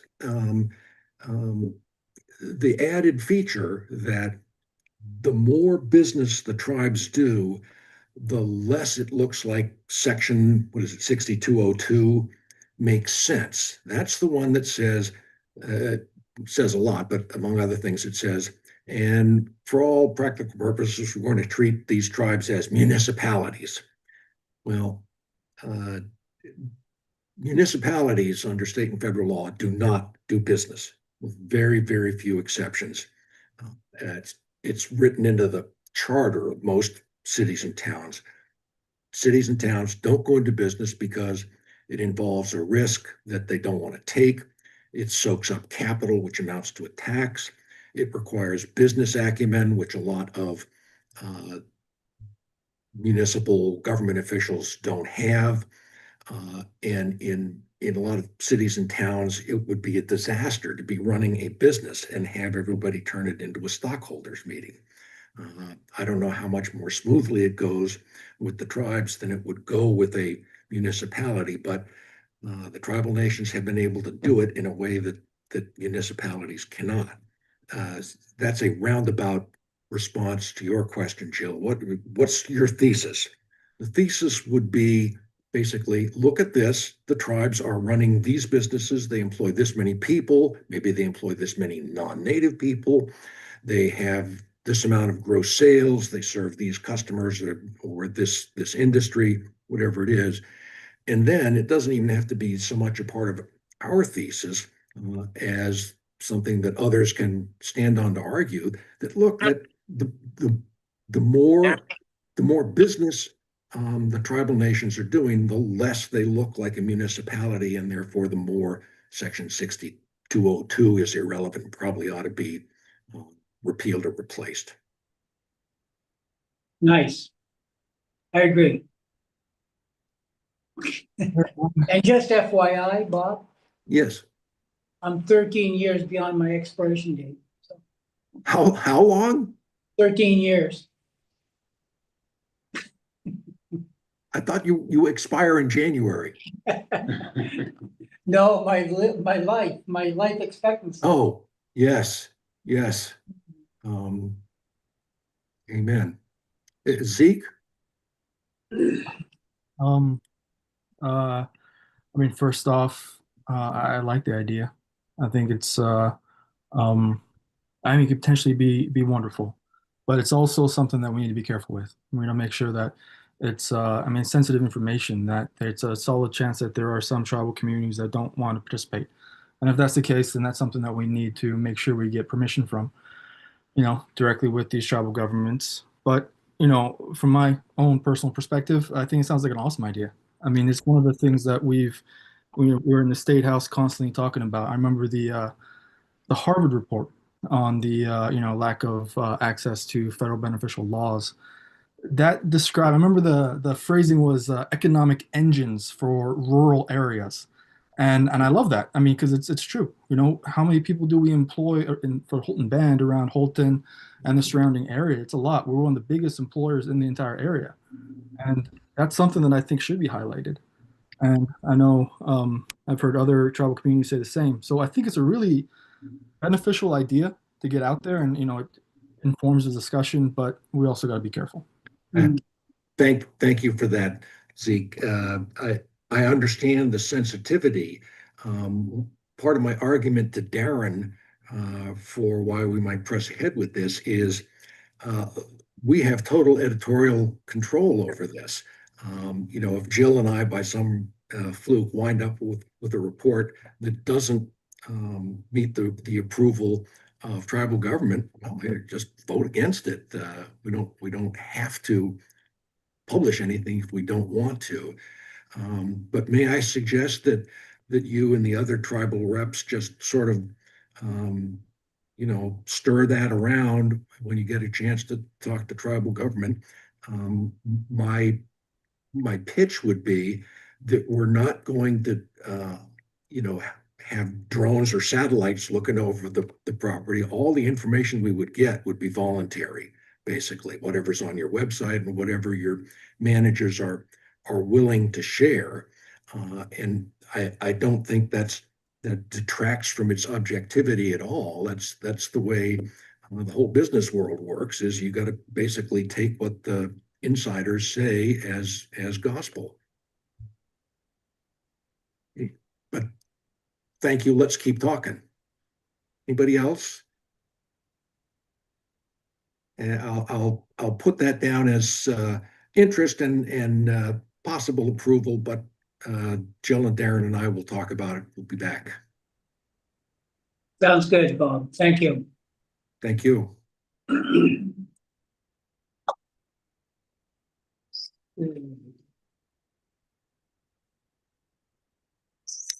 One more thing. I don't mean to beat that horse, but Zeke, forget what I put in the email. Just read the link to the Minneapolis Fed report. They do a much better job of the advocacy than I would, and they say basically because tribes don't have taxing power, they need business power. There you go. I yield the floor. Yeah, I mean, absolutely. That's something that we are constantly having to explain to legislators. They have, when we say we don't, we're not untaxable, it blows their mind. Like, how the hell do you function?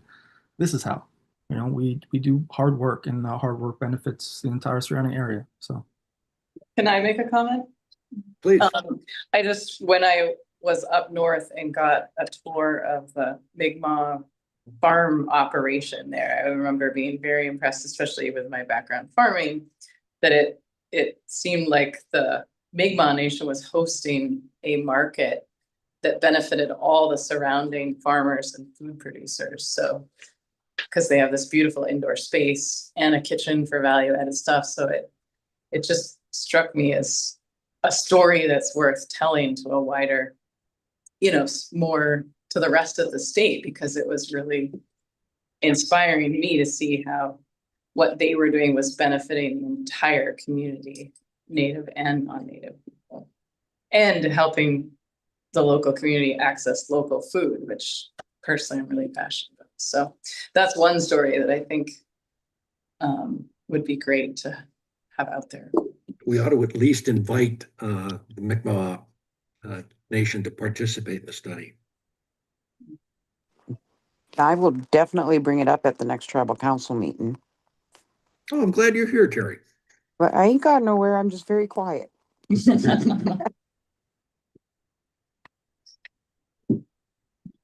So the last topic is kind of interwoven with issues having to do with contracts and personnel matters. So is it possible to, I guess. Stop the live stream? Yeah, but you need a motion to go into executive session and approval to do that, I think. I mean, you would know the rules are, but. Yeah, so we could close out the MITSC meeting. That's what we could do. You all have a wonderful weekend. Allowed to do that. You too, Terry. I don't think you're allowed to do that. Yep. I don't think you can do that I can't. under the freedom of access. Oh, There was a newspaper article where there was like 3 town council people talking in a hallway, and it was a big deal. It was like, oh, they shouldn't have been doing that. so, all right, so you wanted to entertain a motion to move into executive session. Then we would shut the live stream off because only. Nels made the motion and second by Sam. Those in favor? Okay, so I will say Teresa can go in. And Bert. Bert, don't zoom and drive.